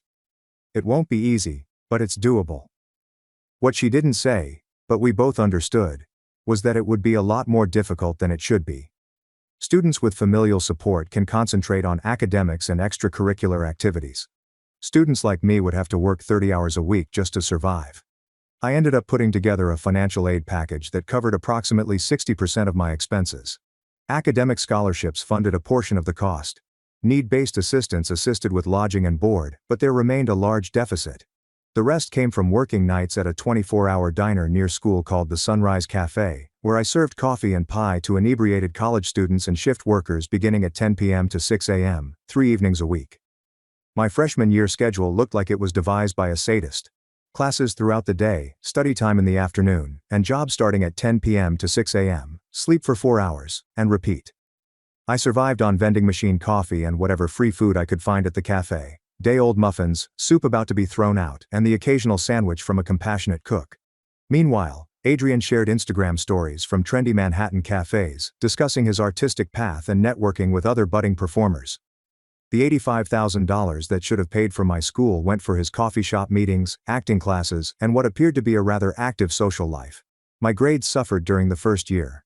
Not bad. I maintained a 3.4 GPA, but not the 3.8 I had hoped for. It's difficult to perform academically when you only get 4 hours of sleep and your biggest meal of the day is usually a granola bar between courses. But I adapted. Found study groups that met while I was awake. Developed ties with teachers during office hours, when most students were socializing. Discovered that medical school admissions committees favored individuals who had worked their way through college. It showed determination and work ethic that trust fund children couldn't match. Adrian's dispatches from New York were more intermittent and ambiguous. The Juilliard summer program went well, but the year-long conservatory was reportedly more difficult than he had anticipated. His Instagram posts ranged from artistic revelations to concerns about the competitive environment of New York theater, the cost of living, and the challenge of standing out amid so many excellent performers. Roland kept making excuses on our periodic family phone calls.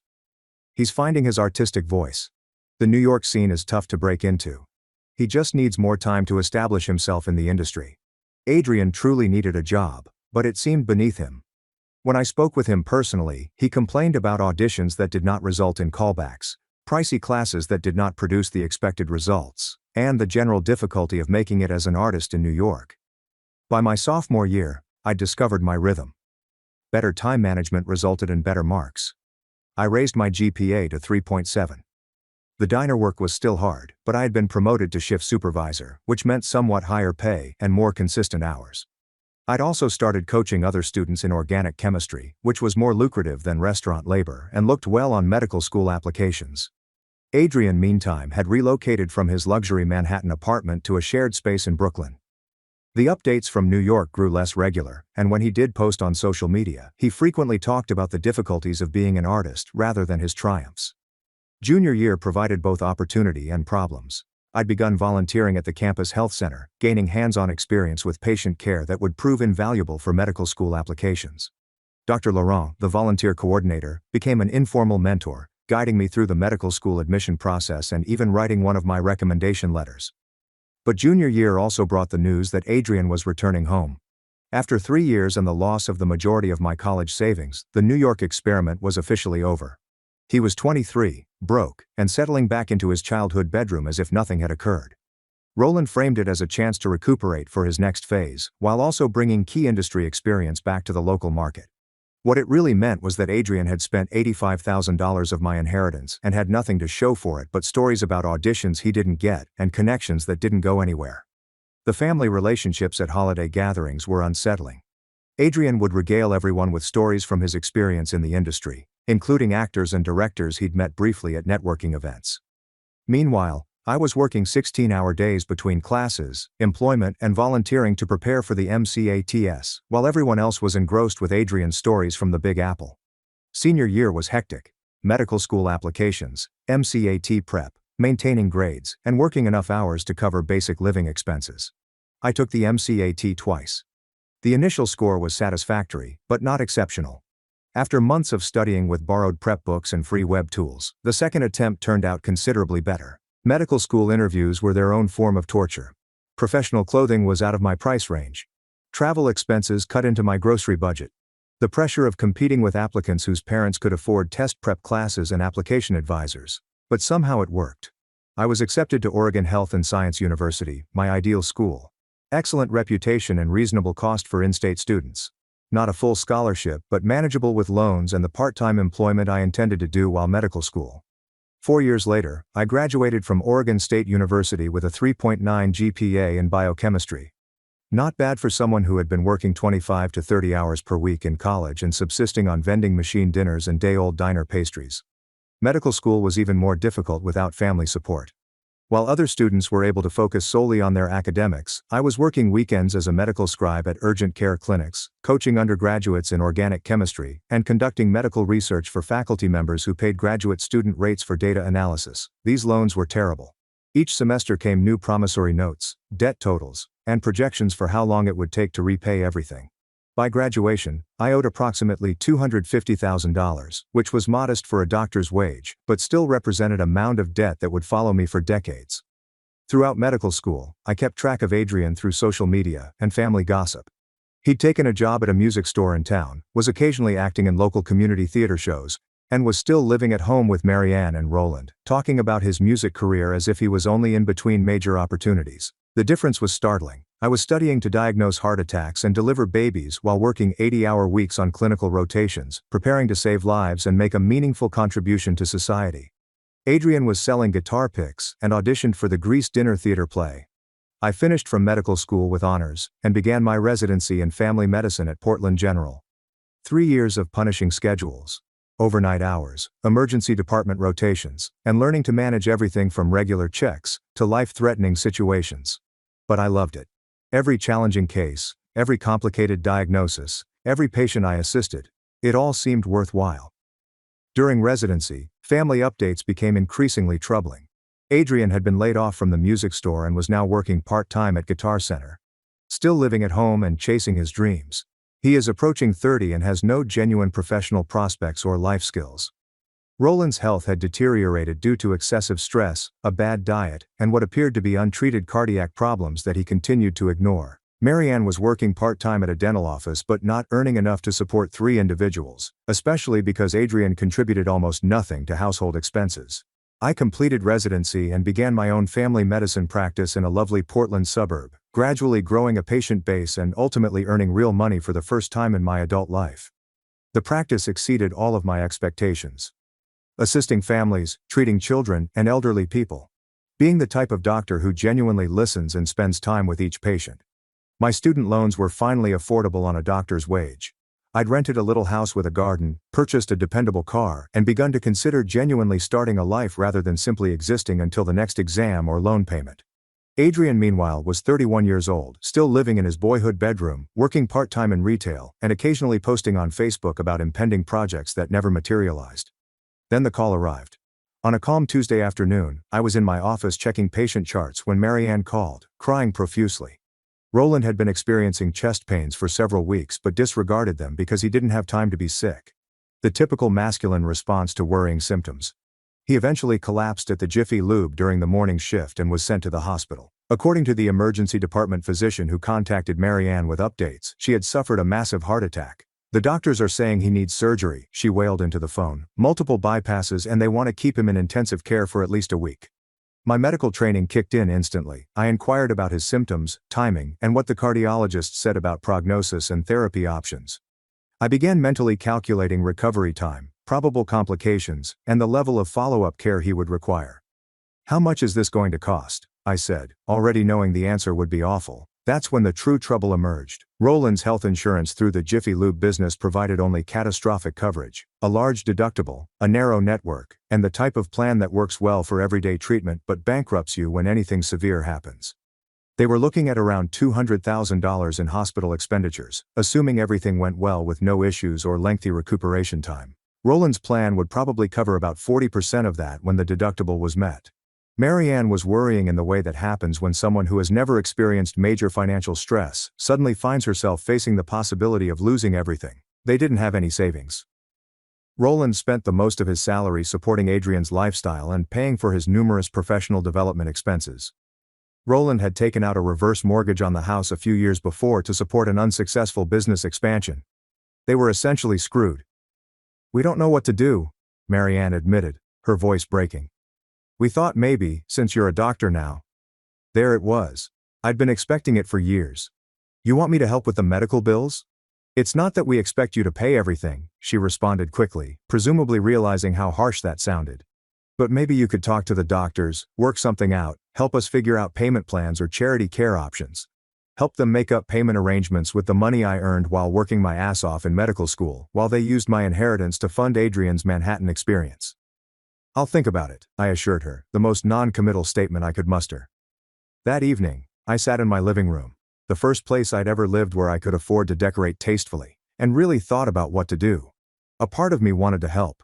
Despite everything, Roland was not a bad person. He was simply a father who had made extremely poor decisions about how to support his son. Marianne had been weak rather than evil, allowing Roland to persuade her that pouring money at Adrian's dreams was more essential than protecting my future. But every time I felt sorry about their position, I recalled being in that 24-hour diner at 2 a.m.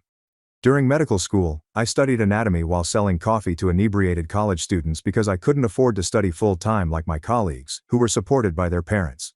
I recall eating ramen noodles for dinner 3 times a week because that was all I could afford after paying for textbooks and lab fees. I remembered the continual stress of loan applications, scholarship essays, and the exhaustion of working and studying at the same time, all while Adrian posted Instagram stories from fancy Manhattan restaurants. The following morning, I drove to my childhood home for the first time in 3 years. The house looked exactly the same from the outside, except for Adrian's car in the driveway, a respectable Honda Accord that probably cost more than I'd spent on food during my whole medical school career. The grass needed mowing, and the paint was flaking a little, but it was still the middle-class suburban home where I grew up. I knocked on the door and waited. Adrian responded, as if he had just awoken, despite the fact that it was 11 a.m. He still had that entitled expression, albeit it faltered somewhat as he noticed me standing there. "Oh, hey Clara. Marianne's at the hospital with Roland." "I know. I came to see you." He let me in, and I took a glance around the living room, where I had spent my childhood. The furniture is the same, and the walls are covered in family memorabilia, including several framed pictures of Adrian from various stage shows throughout the years. I saw that my academic achievements were not reflected anywhere. "This is really scary, you know," Adrian replied, snuggling into the couch as if he were about to have a long chat. "Roland's like really sick, and the money situation is totally screwed." "Yeah, I heard. What are you doing to help?" He seems perplexed by the question. "What do you mean?" "I mean, what are you doing to help with the medical bills? You're 31 years old, you live here rent-free. They've supported your career attempts for over a decade. What's your plan for helping them through this crisis?" Adrian shuffled uneasily, obviously not used to being asked to accept responsibility for anything. "I mean, I'm working at Guitar Center. I don't exactly have medical bill money lying around, right? But you could get a second job, or maybe a better primary job that actually uses that expensive training they paid for you to get. It's not that simple. I'm still pursuing my music career. I can't just abandon everything I've worked for. Everything you'd worked for with my college fund." The audacity was amazing. "Adrian, what happened to the $85,000? "What do you mean?" "My college fund. The $85,000 from my father that was supposed to pay for my education. Where did it go?" He had the decency to appear uncomfortable. "At least that was like years ago, Clara. It went to my training, living expenses in New York, networking opportunities, investment in my future, right? And what return did they get on that investment?" The hush stretched between us. Adrian picked at a thread on the couch cushion, becoming increasingly intrigued in the upholstery pattern. Look, his final response was, I know you're probably still mad about the college thing, but that worked out fine. You're a doctor now, you made it work. I made it work by accumulating $250,000 in student debt and working 3 jobs throughout medical school. You made it work by spending my dead father's money on acting classes and Manhattan rent. That's not fair. Marianne and Roland made that decision as parents. I didn't force them to do anything. No, but you sure didn't object to it either. And you didn't exactly rush to pay it back when your Broadway dreams didn't pan out. Adrian rose up and paced toward the window as people do when confronted with hard truths. What do you want me to say, Clara? I'm sorry. Fine. I'm sorry it worked out that way, but I can't change the past. And Roland's sick now. This is bigger than old family drama. You're right. This is bigger than old family drama. This is about accountability. I dug into my purse and took out a CD, not a burned CD with a handwritten label. This was professionally created, with glossy artwork and all. Adrian's eyes widened as he noticed it. Where did you get that? Your MySpace page from 2017, remember? You spent about $3,000 of my college fund getting these demo CDs professionally made, posted about it constantly, how this was going to be your breakthrough, how record labels would hear your talent and offer contracts. Adrian's cheeks turned red. That was a different phase of my career. I'm more focused on live performance now. Right. Well, I bought a copy off eBay. Figured it was the least I could do since I technically helped pay for it. I set the CD on the coffee table between us and went to the door. Adrian followed me. Clara, wait. What are you doing? Are you going to help with Roland's bills or not? I turned around at the door, gazing at this 31-year-old man who still lived in his childhood bedroom, had squandered my fortune on a failing goal, and was now pleading with me to help the family who had sacrificed my future for his own. I'm going to help exactly as much as this family helped me get through medical school. What does that mean?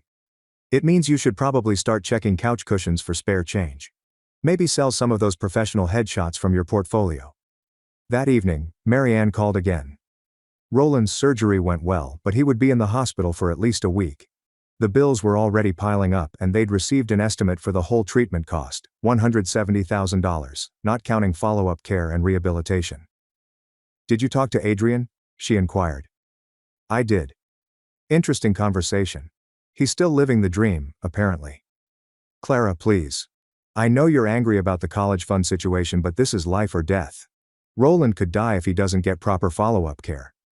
Marianne, Roland is going to get proper follow-up care. That's how hospitals work in America. They don't just let heart surgery patients die because of billing disputes. But the debt will destroy us. We'll lose the house. We don't know what to do. I took a long breath, attempting to strike the appropriate balance between honesty and brutality. Here's what you're going to do.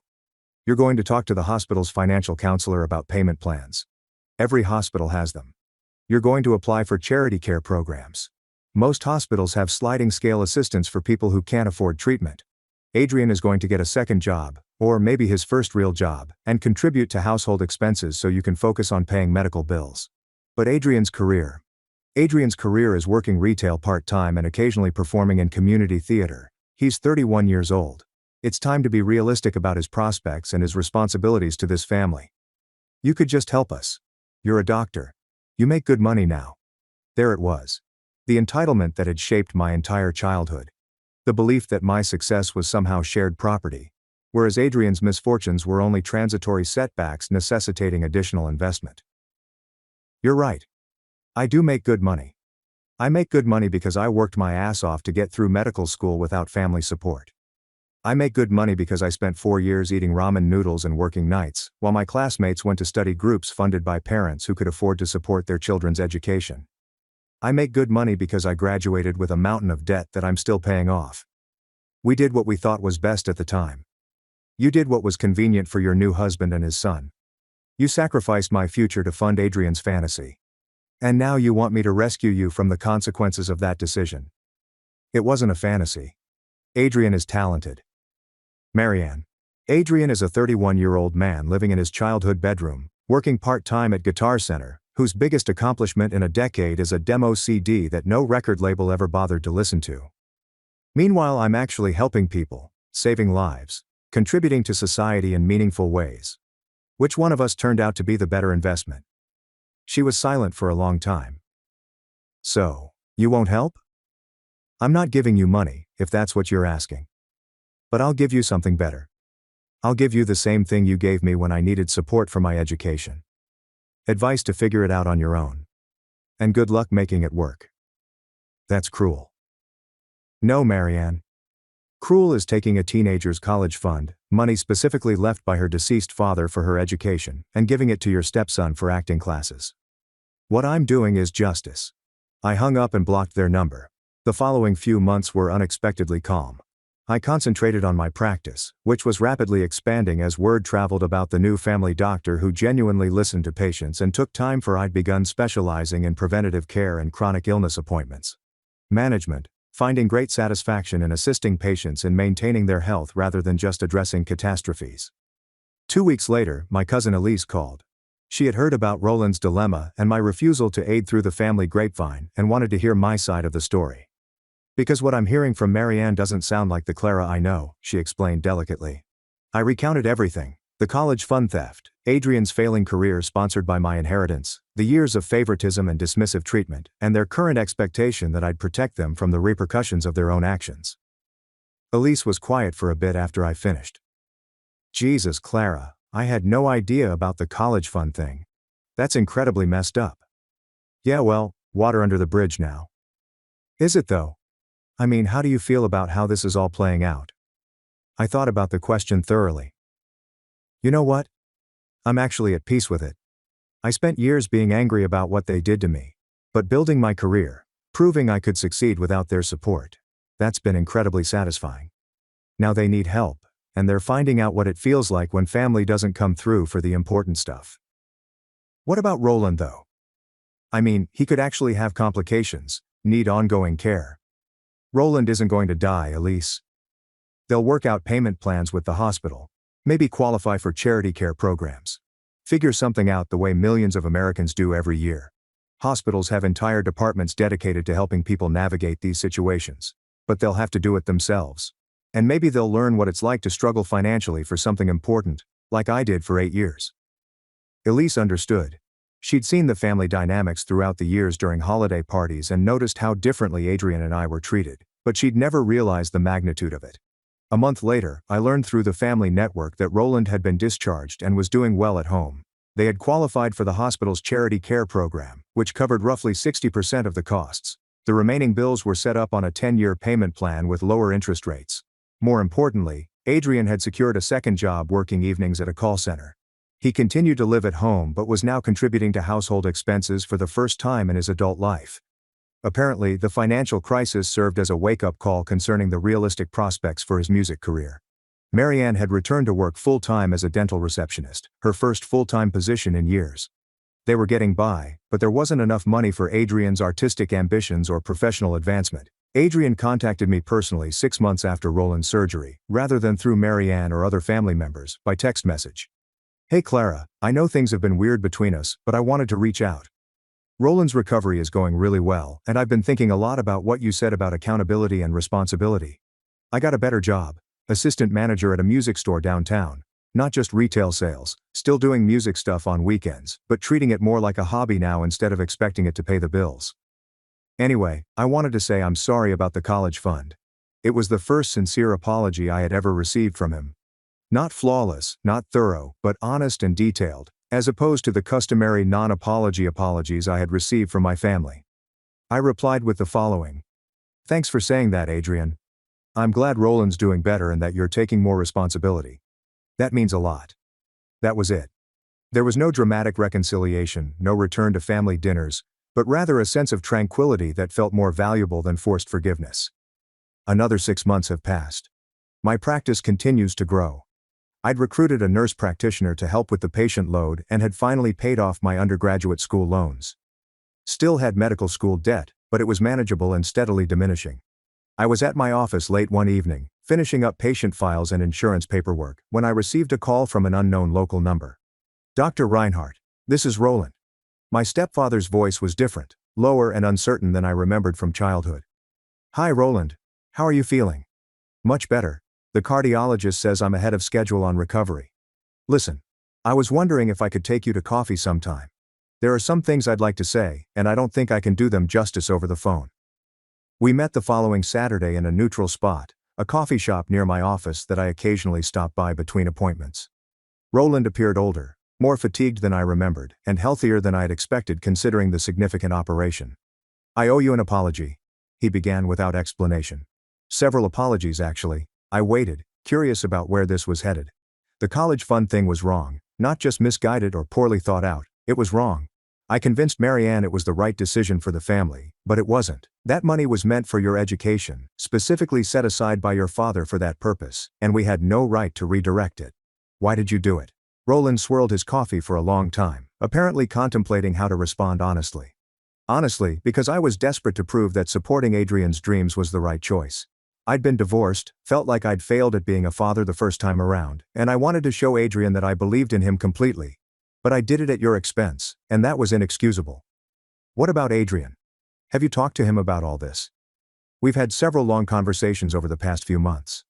The financial crisis was a wake-up call for him about taking responsibility for his own life instead of expecting other people to fund his dreams. He's been contributing to household expenses, found better employment, started acting like the adult he should have been years ago. I'm glad he's growing up. Roland, I need you to know Marianne never stopped feeling guilty about the college fund decision. She talks about it constantly now, how proud she is that you made it through medical school and built a successful practice despite our lack of support. How much she regrets listening to me about redirecting that money to Adrian. Then why didn't she ever say that to me directly? Pride, I think, and maybe fear that you'd reject the apology or tell us it was too little, too late. Roland reached into his jacket and took out a folded piece of paper. This is a promissory note.